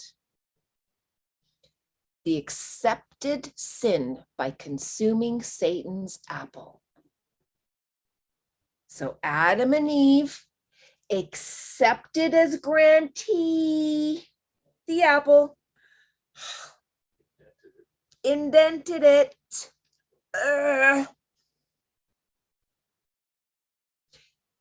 When Adam and Eve fornicated with sin, they took possession of the legal title and created duality. It was in the first event. It was the accepting the legal title. Enter duality. We now have legal, we now have equitable. Good and evil. Okay, I know. So hear this out. As a result of this event, it terminated Father's trust. Hear that. It terminated Father's trust. There was a breach of trust, as they call it. Adam and Eve lost their equitable title, right, and interest. Remember that, family. When we're talking about titles, there's a title, there's a right, and there's an interest. When you give something away, you give all of it. You can't give your title and keep your rights and your interests. It doesn't work that way. You give it all or you keep it all. So when they bit the apple, they gave their equitable title to Satan. Satan accepted as grantee. Satan says, I accept your equitable title, and I will become the beneficiary of it now. And now that I have it, right? Once you have it, what can you do, family? Once you have everything, you can what? What? Starts with a G. Give it away. Grant it. Grantee or grantor? Grantor. Keep going. I need more than one. Grantee. Grantor. Grantor. I already accepted it. Satan accepted, he accepted the equitable title, which means now he can grant and appoint Adam and Eve with their legal sin title. Enter new trustees. Enter death. Welcome to hell, family. Yeah. And as new trustees, who are they serving now? Their father. They're serving us. Are they serving Father? No, their new father, the devil. Okay, I misheard you, so perfect. Yeah. Oh yeah, you're definitely right on that.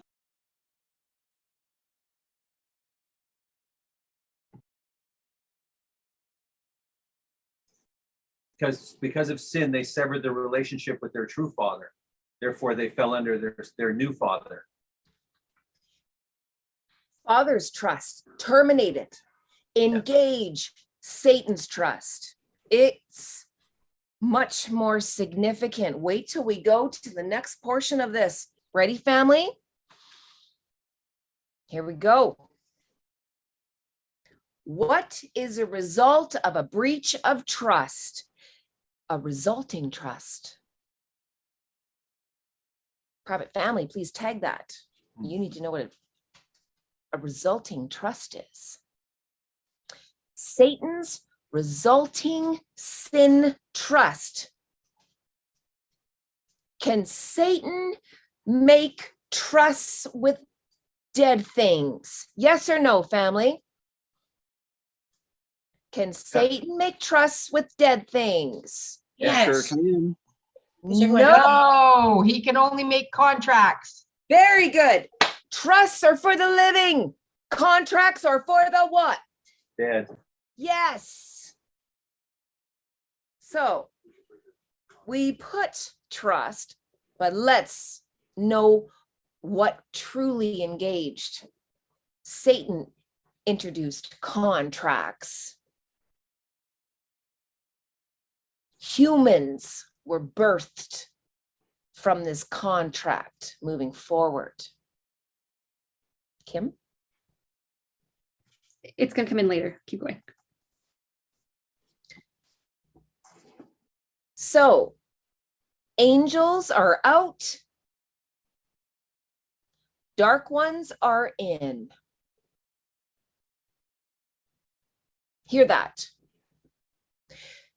Why did we wanted to touch on this because remember the original trust. Kim, can you bring that one up? Let's look at Father's original trust. Let's see who are the trustees, who are the beneficiaries. One moment, family.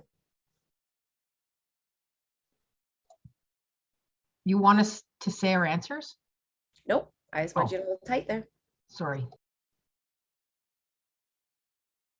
If you have any comments, now's the time to put it in the chat. You got any questions, any ahas, any things you're putting together, put it on the record. Find your words. By finding your words, you start connecting more dots. Kim just needs a moment. I kind of threw her off guard on this one.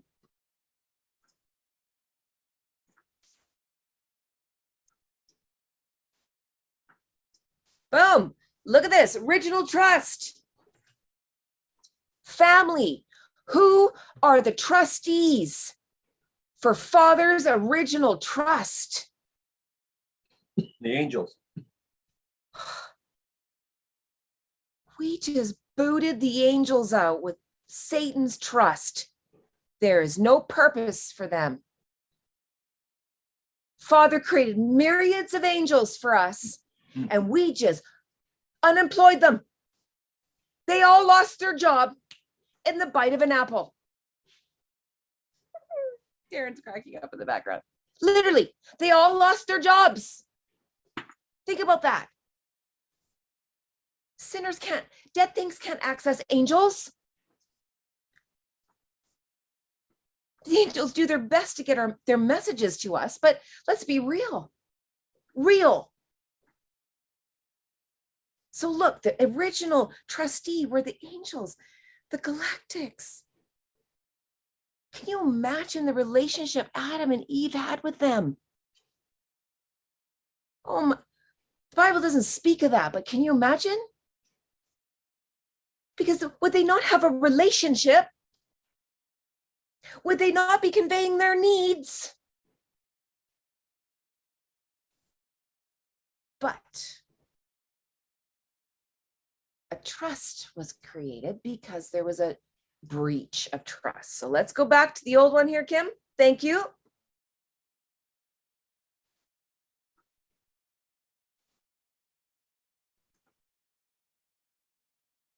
So because there was a breach, a new contract, trust, was birthed. Angels out, demons in. Doesn't matter if you don't like that word. This is about what's your position. Don't get mad. It's been a trick that's been going on a long time. Satan's really good at what he does. You're using 10% of your brain, if you're lucky. Of course, Actually, you're meant to be deceived. Yes, Can we talk about what came through today? He's How very about you do that, Kim? He's very organized. Everything is very organized with Satan. The system, how he has us in place, and our birth certificates that we're corporations. Well, CORP in French is body, organized, and live spelled backwards is evil. So if we are organized, and isn't the medical system all about organs? If we are corpse, bodies, we are dead. We're no longer connected with our soul. He took that. Yeah, our So souls are it- dead. Pardon me? Our souls are dead. It's souls never die, but that's They're for a overlaid. whole elemental. I'm just meaning Souls like are overlaid. I'm just meaning the 23rd Psalm where David says, he restoreth my soul. It's the restoration of the soul. So it's overlaid. It's no different than the legal title is the shadow of the original thing. Is that the cloak? Well, it's not hidden. It's not hidden once you know. It's very clear once you know. So this is now where we move into the next part of that. Thank you, Kim, because that's a huge part of understanding that. And that's why when we go and we do what we do, why it's so irritating. Divergence and our private family, we have to take breaks and shake things off and move around and clear our energy, which is what we teach in the 70%, because you cannot do this work. You cannot be in Satan's arena and find light unless you have wings. Because this is one imprint we got from Spirit, and Kim and I were bringing this in today, where the reality is that we're all in big mud pits. And we have these big muddy boots on. That's the legal world. And we can choose to be pissed off and throw around mud, which we've talked about, or we can choose to get at peace with it and realize what we need to do to get out of this. So here's what happened. Satan engaged a new trust. Father stays the same. That didn't change. All that changed were the positions. Isn't that what we're trying to do right now? We're trying to subrogate. That's all it ever is. Our equitable title never changes from Father. That's why it's just about if you're benefiting or if you're not, if you're biting the apple or if you're not. So what happened from there is Adam and Eve now became the new trustees.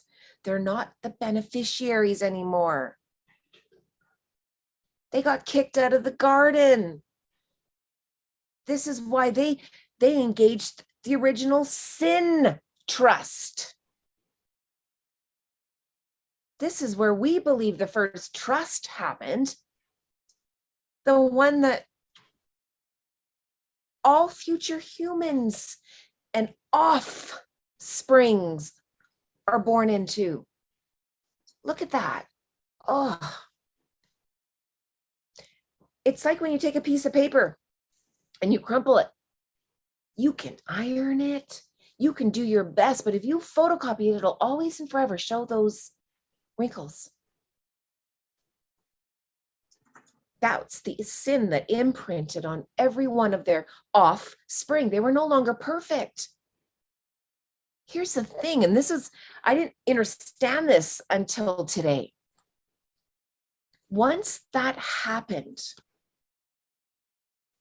once Adam and Eve sinned, it was never forgiven.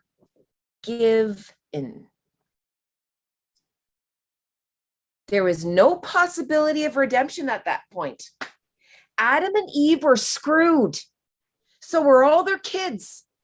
From that point forward, the new trust that engaged with Satan as the beneficiary, the rest of every one of the babies born would forever be imprinted with this. Hear that? That's the First Testament. The First Testament was all about having to forgive your sins, to be forgiven. I screwed up, so give this dead goat for my sins. That's legal. Equitable is give for this. It's the reverse. Instead of forgive, Instead of for give, it's give for. Oh, my left ear is ringing. We're going to go into this a little bit more. And this is why Jesus' resurrection trust was so important, family. His trust introduced the Second Testament, where there was hope. Do you see any similarities, family? When things look really dark and we're screwed, and all of a sudden there's a glimmer of light. Jesus' resurrection trust brought back our equitable title. How? His blood paid for our debts. It paid for our sins. It engaged a new trust for us to be able to bring ourselves back to life, but we had to choose it. This is a big thing. We had to choose it. Okay, family, let's see what questions you have here, because this is what we wanted to bring in today. This is big.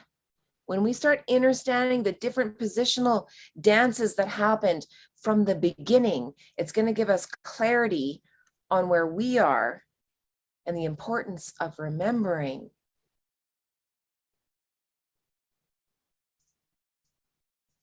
That's all we got today, family. So if you got questions, let us know.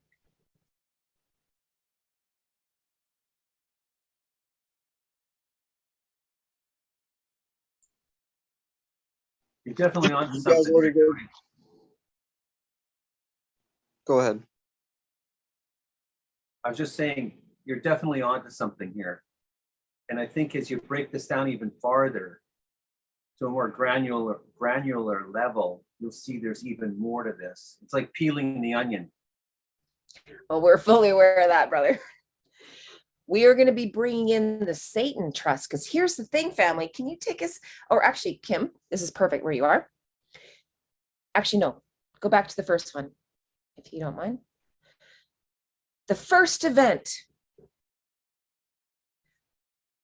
when Adam and Eve accepted sin, that means someone or something was able to grant it to them. How was Satan able to grant sin? Our private family is going to be chopping this one up, but think about it. To be able, for Satan to be able to offer the apple meant he was Grantee and Grantor. What gave him that ability? Interesting. Do you see the layers? We're going to be going down that rabbit hole next time. And Pastor Barry, go find a scripture. Divergence would love that. This is what we're looking for is, okay, if Satan had the ability to do that, what trust dissolved so that he had that ability? What was Father's trust with the angels? Can I ask a question? To understand where we are, we have to go back. And we're going back to places and understanding trusts that were created where we never knew trusts were. Who had a question here? Carol. Yeah, so you guys know the Bible more than me, and the only thing that I ever really remember was biting the apple. But that whole event of the apple being introduced and Eve biting it, what led up to that was that you can't bite the apple. Like what's that part of the Bible or the scripture or whatever that said you can't bite the apple, and she did anyways? Like, well, if I could say something to that. Okay. It said that the woman was, it says in scriptures that the woman was deceived, but the man was not. And that the serpent deceived the woman into looking at the tree of the knowledge of good and evil, and she saw it as food, good for food. And so she was deceived into thinking it was just another piece of fruit. But the man, it says that the woman was deceived, but the man was not. So the man knew full well what was going on.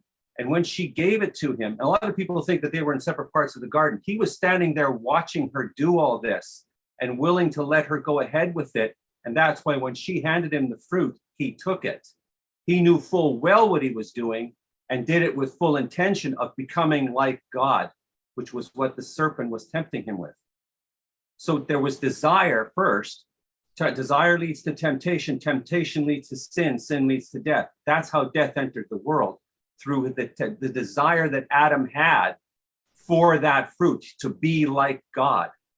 And who was the serpent? What is the serpent? Satan? Satan? Okay. Sorry, I didn't know any of that. That's why I wanted to. That's why you don't ever apologize, Carol. Okay, That's yeah, why you I don't know. apologize if you don't know, right? Thank you. Thank you, Barry, and everybody else.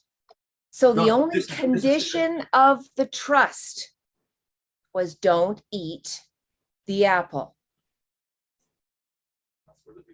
That's the only breach of Father's trust that could have happened. And that's why Satan could, that was the only avenue he had. Eat from this. You're going to know all things. And that's why we're having our brother Barry go and do some digging in the scriptures as far as when the first breach happened with Satan and Father. Because there was a new trust that engaged before Adam and Eve. Because now Satan's has dominion over the earth. Dominion over the earth, loved ones. What does that mean? He can do whatever he wants. He had the ability, he exercised it, and we fell for it. So we fell for it, we screwed up. Jesus comes back, initiates a new trust, and we walk our asses right back into Egypt.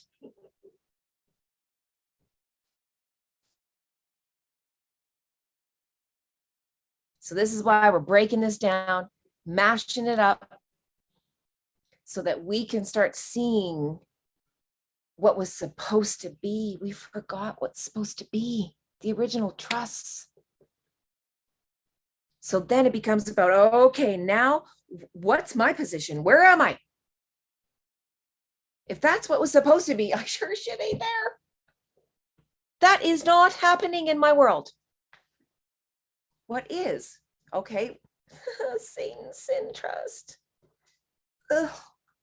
Okay, now what do we do? To understand that, we got to break this down a little bit more. So family, this one's not going to be a long one. If you have questions, we'll be in the background. Hash it out. Talk about it. This Friday, we're going to be moving into the elemental again. We dosed you with equity. It's important for you to be able to understand this and not get lost, not get confused, that you continue to strengthen your equity wings. Or Satan's spells will forever keep you in his wormholes. That's what he loves. Okay, so we're going to be going back into that. So if you have questions, let us know. Ravenna is very highly qualified equity queen with Divergence. She's been a little quiet only because Divergence is wanting to bring these trusts in and this new information. So family, I'm going to pass it off a little bit. I'm going to go and just take a little bit of a mental break, and I'll let my Divergence family here take over. Thank you. Thanks, Jody. I just read a question from you, Joanne, regarding resulting trust.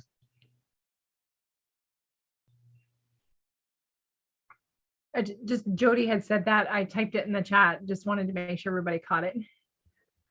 Oh, okay. I thought you wanted to ask the question. Well, I don't know the answer. Are you wanting me to research the answer or are you sharing it? Oh, no, because I can share it. I put it on the chat, but I thought probably it wasn't extremely clear. So when we set up a trust, and I'll make as an example of a general trust. For example, if I had as a grantor say that this property will be given to my daughter to use for her life, and when she passes, this property will go to her children. Now, what happens if my daughter doesn't have children? You see, so I'm setting up a trust with all beneficiaries, but the event, the way I laid it out in the trust, doesn't happen the same way. So that results back to me. So that is a resulting trust. When the beneficiaries are not there, there is no who's get that results back to me. The results back to the grantor. That is a resulting. So we could say if the mother and father didn't intend to give the equitable title to, the crown, that would have been resulting back to us. But again, because we never claimed it or clearly claimed it, because we never set up a proper trust, that's why it was considered abandoned. So it never resulted back to the mother or the father because they actually never set up a trust. Okay. Judy. Just got if I could, I'm wondering if we could get the diagram of the original trust to have a look at again or not.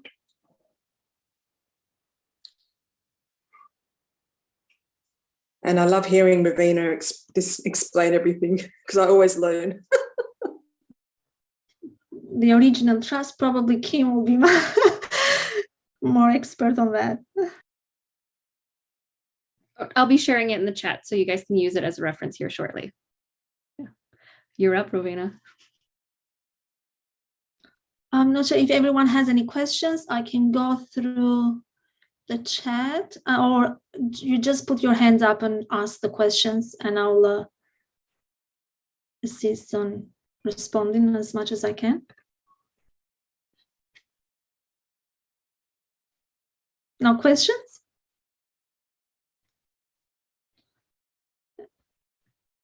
Liam, you had a pretty good question. I was going to say, family, if you don't have questions, then you're ready for us to ante up your tests. If you don't have questions, family, it's shocking to us.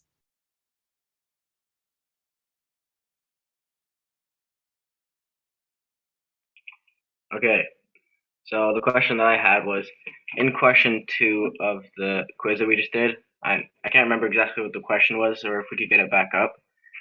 I thought that the trustee, I chose a different answer than what was said to be the right answer, because I thought that we can appoint whoever and they have to accept the position, but they can go to court after to no longer be in that position. Once we nominated or appointed them, and when they receive this, they can say they don't want it, and therefore, because we tagged them, in order for them to be removed from the position, they will need to go to court. And they can happen immediately. They don't have to take any duties upon or any obligations. They can go immediately to court and say, I don't want this position, and the court will appoint, the judges will appoint a new one. So they can go to court before they even accept the position to say they don't want to be in it? Once they receive it, it is where they refuse by going to court. If they don't say anything by acquiescence, they accept the position. So they have to accept the position and then they can go to court to change, right? That's what you're saying? When they receive it, that not necessarily implies acceptance. Oh, okay. So they can, like go to court and say they don't want to be in the position before they accept it. Yeah.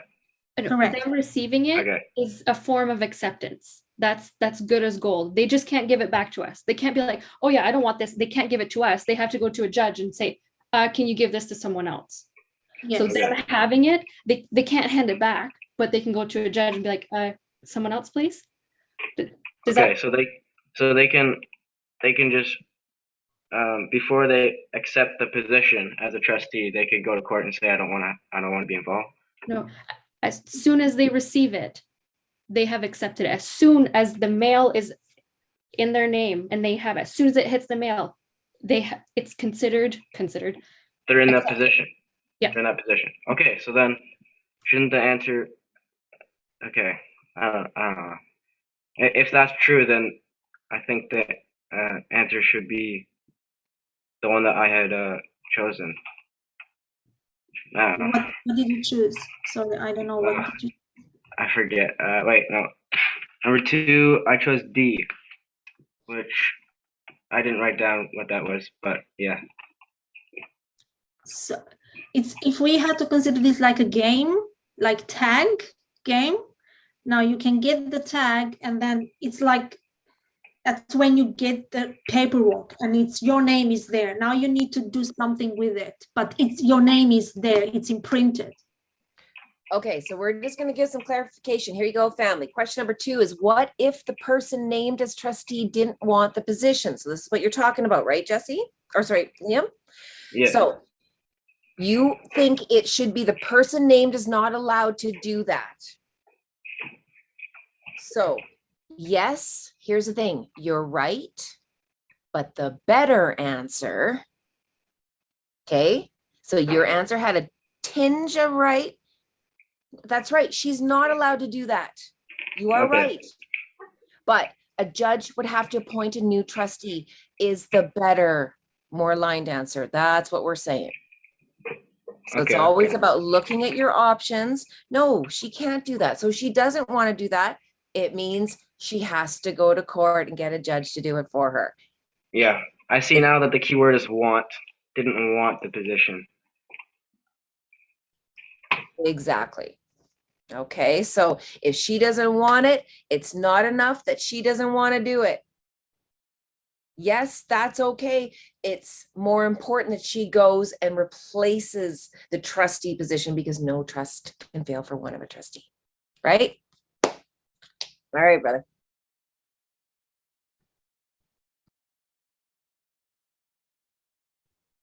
Judy. I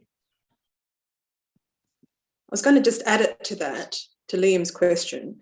So do you have an agreement with the trustee to begin with to say they will take on that position, or do you just nominate an individual for that position? So as we the Appoint. trust Okay. is not an agreement, but it is an arrangement and a relationship. So once we create this relationship, everyone has been put in their roles. And that is a fact, like happens. So I get the role to be the beneficiary in the beneficiary list, and someone gets the trustee. So now once they're in the role, they can go and decide if they won't be there or someone else can cover for them. They can't give the role to someone else. I mean, back to me, but they can make sure that still that role is fulfilled by going to court and making sure that someone does and occupies that role if they don't want to do it themselves. I understand all that. Yeah, I understand all that. But when you appoint an individual, you name an individual. Is it a Correct. particular position? Is it a lawyer or you know, is this something we have to do in our local area? Or this is what I'm trying to get? In this part, yes, so you can choose the one that best is qualified for the purposes you use in the trust. Okay. So in our Jody's deed, it's a bank situation. Okay. So she has nominated the one more capable of in that realm to deal with banks. Because she knows once she gives that to her, that will be taken care of because they're more capable of dealing with certain stuff. So depends on what is the purpose of the trust, you will be giving that to the most capable of being the trustee, nominating that individual or person. Okay. So it depends what you're creating within your trust, with whom you leave it, appoint as your trustee. Correct. All right. Is Okay. it, do you have any more That- questions? I just don't know who I would appoint it to. That's all. I'm just thinking. Yeah. All right. All right. Yeah. For example, in a bank, you will Yes. have managers, you'll have CEOs, you'll have lawyers that actually dealing and know how to deal with it. You can always appoint the top position, and that top position will delegate accordingly based on how you lay out the trust and what they have to do. So Doris. in this case, yes, because Jody picked her being the most capable on that particular bank or okay. Yeah. Kim? Yeah, Divergence just put in the chat, Doris has the power to appoint other trustees. So if she has to deal with matters to which she's not the most capable and able, she can appoint other trustees to handle that. But then they go on to say if she wants her role as a whole replaced, then she has to go to a judge. So she's like the overseer, and she can delegate areas that she is not quite up to par with. She can delegate to other people who have expertise in that area, but she's still the responsible trustee. They have to go back to her, wouldn't they? They don't have to go back to her when they are assigned. When she delegates, for example, if someone is in charge for making investments, I'm just for Okay, this yeah. problem, Doris, can give that job to them, delegating to them. They'll be responsible for them. They're not coming back to ask Doris, what do you think about this investment? No, because they are in charge. They are capable of making the best choice for that. Okay. Her job is to pick the best one to do certain jobs. And once they delegate, they have full power to do and make sure that that job is done properly. Okay. All right. All right. Okay. Thank you very much. You're very welcome. Anyone else would like to ask any question or have any question?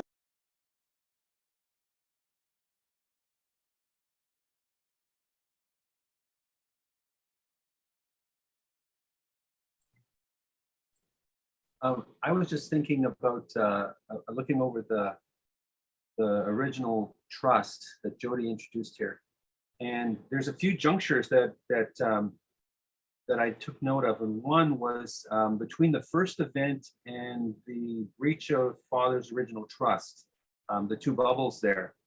God asks them when they ran off and hid themselves. God asks them, where are you? And then he asks them about the fruit and did you eat of it? And he gives them opportunity right there to ask for forgiveness, to say, I made a mistake. Right? And we're given that same thing because we come forward now, we remember, and we're allowed to say, I made a mistake, or there's been a mistake, and I'm coming now in honor to correct this mistake. He gave them that opportunity and they denied it by Adam saying, the woman you gave me. She gave me the fruit and I ate. And the woman says, the serpent, he told me, or he beguiled me, I forget the exact words, but neither one of them are willing to accept responsibility and say, forgive me, I made a mistake. This is what we can come forward now and do with Equïty and say, I made a mistake. There's been a mistake. So I actually have a question, and it's been coming up for a little bit. They said, forgive me for my sins. Forgive me for my sins. I made a mistake. Right. But it is only when you correct that mistake. You can say, I made a mistake all day till you're blue in the face. But what if you never correct it? Well, yeah, that's the thing. You have to come forward now with correction. I've seen this done before in documents, handwritten documents, where they're coming forward and saying, I have made a mistake and I'm here to correct the record in honor. And then they present what was wrong and how they're presenting a correction. And I think that's the thing that we have the opportunity here for us, where now we become awake, we realize what we've done, and now we're coming forward and we're saying, there's been a mistake and I want to correct the record. There's equity. There's the opportunity for equity. And I think God gave them that here too, but they denied it. They blamed each other for it. So they didn't own it. They didn't own it, exactly. And see, because that's the they part would- where we say we need to own that we are currently trustees holding that title to fix it, to give it back. They didn't even own it. They're like, no, not even mine. Exactly. But now there's one other thing too, and that's in Colossians 2:14. It talks about how the handwriting of the certificate of debt, or some call it the bond of ordinance held against us, was blotted out. That Jesus blotted out that handwriting. That handwritten debt note against us was written right there at that juncture where they said, where they wouldn't take responsibility, where they wouldn't own it. That's where the handwriting was written against them. The debt note was written right there. And it was held against us, and death was allowed to come in. We could have stopped it, or Adam and Eve could have stopped it, and they didn't. And so it was held against us all the way through until Jesus came and blotted it all out and nailed that debt note to the cross, as the scriptures say, blotting out the handwriting held against us. This is beautiful. Honestly, this is beautiful. I totally marvel at your revelation that you got in there, you and Jody both. This is beautiful.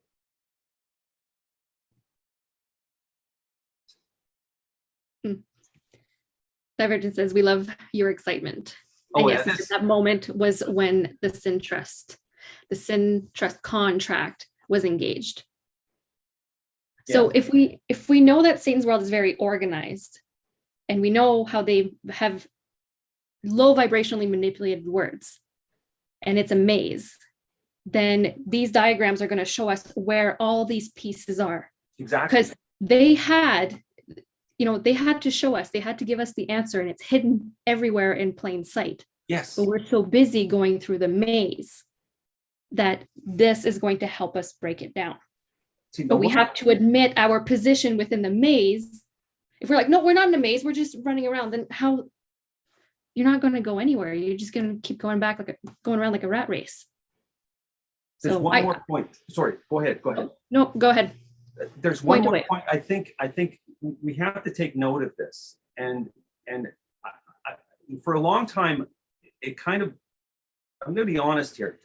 For a long time, it kind of questioned me, why am I doing all of this scripture stuff? Why are we so, like, it didn't seem to fit the puzzle. But then I was praying about it, and I asked the Father about it, and what he said was, you will be tested in all points like he was. And I have a book that's probably about that thick. It's called Martyr's Mirror, and it's all these eyewitness testimonies and stories about people that were persecuted throughout Europe for their Christian faith, and they were martyred. And it talks in there about what kind of testing they were going through. They would get priests would come into the cells, and they would try to trip them up and get them to recant, and then deny Jesus. And then after they recanted, they would with the promise of being freed, instead of freeing them, they would take them to the gallows and hang them, or they would take them to the stake and burn them or something, in order to make sure they couldn't recant on their recant. And from what I've seen, there are still forces at work that control a lot of the political, judicial areas of things. And they call it the ministry of sin. And they see Canada, United States, really the Commonwealth, if not the whole world, as a whole planet full of sinners. And they're worthy of nothing but death. But if you come forward like what we're doing and talking about coming forward, we're looking really to step forward back into life. We want to be recognized. Now, there's a scripture, or a part in scripture, where Jesus meets a leper. A leper comes to him and he wants to be healed, cleansed. And Jesus cleanses him of his leprosy. And he says, now don't tell anyone, but go and show yourself to the priest. Now, what he had to do was when someone was diagnosed with leprosy, he had to go to the priest, and the priest would examine him. And if he had the leprosy, then he was considered dead, even to the point where his family held a funeral service for him, even though he was dead, or still alive rather. They considered him dead, and they held a funeral for the dearly departed because he was driven out of the village, and he had to go and live with the lepers in the leper colony. And when he was healed, and scriptures talk about this in the Old Testament, when he was healed, he was supposed to come to the priest to be examined. And if he was examined thoroughly, then he was said to be back alive, and he could be returned then to the community. We're doing that same thing now with all this stuff, with all of this equity stuff. We are coming back in life, and we want to be recognized in life. And that's why we're going to be examined, not only with our knowledge of equity, we're also going to be tested rather on our knowledge of scripture. I truly believe that, because of everything I've seen from past history. There is this element that will be brought in to where they're going to ask you certain things, and only things like this are going to make sense to people. But even if you've never had any relationship with the Bible and no understanding, it's going to be a very, very difficult pass. I'm just saying this because I really feel that this is an important element, and we can't oversee this. We can't look past it and say, well, it really doesn't matter. They just want to know my knowledge of equity and the maxims. And there's more to it than that, I believe, simply by what I know from history. I hope I haven't scared a bunch of people, but I'm just saying, I really believe this is an element that really needs to be considered.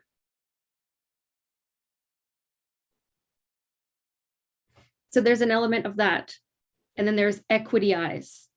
And there's many, many elements, because you can know scripture all day long. Oh, yeah. But if you can't see and energetically feel, you're going to miss it, just like they have for centuries. Yeah. You can see it, but if you don't understand it, if you don't know the spirit behind it, you're going to get tripped up on the words, and they're going to become prison bars for you, because you can't see through to the spirit world behind the words. Yeah, that's why they say you can't understand it. You have to understand and feel your way through it. Yeah, yes. There's, I'm just saying that there's an important element, because the scripture says that he was tested in all points like we are. I think there's a flip on that, because we are coming forward not only to the regeneration of the spirit and restoration of the soul, but we're also come through the redemption of the body. And the Bible talks about the redemption of the body is the last piece. And with the redemption of the body comes new life. The Bible says, if the same spirit that raised Christ from the dead dwell in you, he shall quicken your mortal body. Well, how did he quicken Jesus' mortal body? With life. So we'll quicken our mortal body with life as well. Because temptation leads to sin, and sin leads to death. If temptation and sin and death are all dealt with in the natural, then we end up with life, and life more abundantly. And that's what Jesus said he came to bring. So we're talking about matters of life and death here, really. Yeah. Thank you, Barry. That's exactly right. Oh, and just for the record, Darren and I could not be agreeing more with you, brother. Oh, that's good. Just so you know, yes. Now, again, we need you to take what you're saying though and smash it up for us a little bit. Beat it up, find some easier ways of explaining it, some diagrams, some visuals. And we also want to know about what happened, and this is where we called on you a little earlier.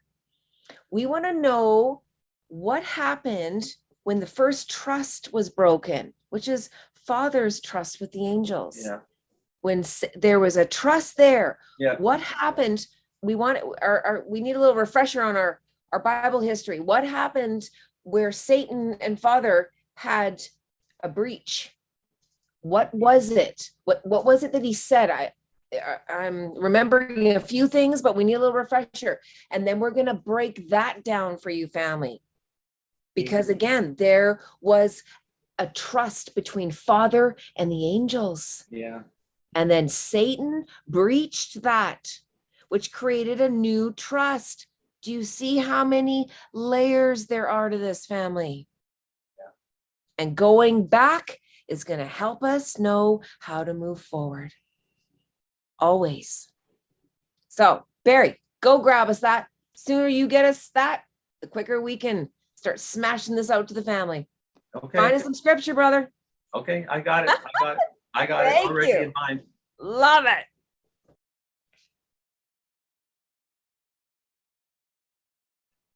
Thank you. Judy, did you have a question? I saw you had your hand up. It was more of it sort of came to me as I was listening to Barry, and how we've been going through the original trust with Father, and how Satan was there. He was, according to what I understand or know of, he was like the most beautiful, amazing angel, talented, gifted, musical. And so he knew what God's original trust in us was about. So he's created a mirror image, and we get attracted to that thinking it's a good thing, not realizing it's the mirror image, the fake one, not the true trust of our Father that he has for us. And so we're living this life thinking we're doing the right thing, living in this legal, dead, disgusting world, not knowing that we're in an alternate universe, basically, of existence. And we realize as we get further on, and I think God is showing us through our Equïty eyes are opening up to the real trust, and how all our lives we've been fooled into believing that the life we've led so far is the true one, but it's not. Just, I might not have explained that very well, but that's what sort of came to me. Divergence agreed with you in the chat. They said, yes, Judy, the hashtag shadow. The legal is the shadow of the equity. Mm-hmm. We've been lulled into believing we need to be pursuing profit. And profit is the thing that has tripped us up and blinded us. And we've lost sight of our purpose. We weren't sent 100%. here to make profits. We were sent here to fulfill a purpose. 100%. And that's what's been coming to me lately, how in the church we've been told to look to a prophet. Hello, no wonder we're all lost and wandering, because we're not going to source, who's our only source of information, not man. Yeah. Yeah, there's going to be a time yet when the scripture that says, I can do all things through Christ who gives me strength. There will be no limit to what you can do. Like Darren's talked in the past about the Jedis and all that, like those capabilities, like think of what Adam was. Think of all the things, the capabilities he had, all the resources he had at his disposal, and he lost all of that. But God wants to restore all of that. As one guy said to me, and it rippled through me, he said 2,000 years ago, a little baby was born in a little manger in a little town in a little country in the far corners of the earth. And he changed the whole world. In a little planet on the outer fringes of the Milky Way galaxy are a little people, and they changed the whole universe. That's what God's sons are all about. That's their purpose. There's a whole universe. The Bible says in Romans 8 that all of creation waits with groanings for the manifestation of the sons of God. There is an entire creation waiting for the sons of God to emerge and take their place as the brethren of Jesus. Empowered, imbued with power. You're all little Christs. You know what little Christ means? Like, Christ means the anointed. And think of a star compared to the sun. It's a very small little light. But all of those little lights are supposed to go throughout the whole universe and bring light to every dark corner. There is so much to do, and we have been so blind, chasing things that were worthless. As one guy says, we talk about happiness, and he says, happiness is my approving of the happenings of the moment. So we've been running around chasing happiness, but happiness is fleeting because it can go from elation to sadness in a moment. But joy is different. And when we are filled, and Jesus says that my joy might be full in you. So there's a fullness of joy that Jesus wants to bring to our lives, but there's a work that has to be done to bring us to the place where the fullness can be realized. And in that fullness of joy, there is no limitation to us, just as there's no limitation in Jesus. I'm just gonna read you what Divergent said. We need this on our live. Oh, yeah, the very preaching hour. Here we go. Yeah. This is amazing on many, many levels. So let's take a break because we have. I want to tell you one thing, Kim, because you asked me this specifically. You asked me about the Book of Life, and I sent you an article a while ago that was from 1946 that talked about the world system and their definition of the Book of Life, which is really the Book of Death. The Book of Life, everyone's name is already in it. Everyone's name is already in it. I can show you the scriptures that prove that. Our names are all in it. The problem is, will your name stay in there, or will you have it removed? Will you have Jesus blotted out, as it says in Revelation? Shall I blot your name out of my book? It's whether or not your name will stay in the book. And Moses said, the book that you have written from the foundation of the earth, the book was written from the foundation of the earth. All our names were all in there. They're still in there. The question is, will they stay in there? Divergence just put a little addition to that, said, yes, we all have our names in the Book of Life.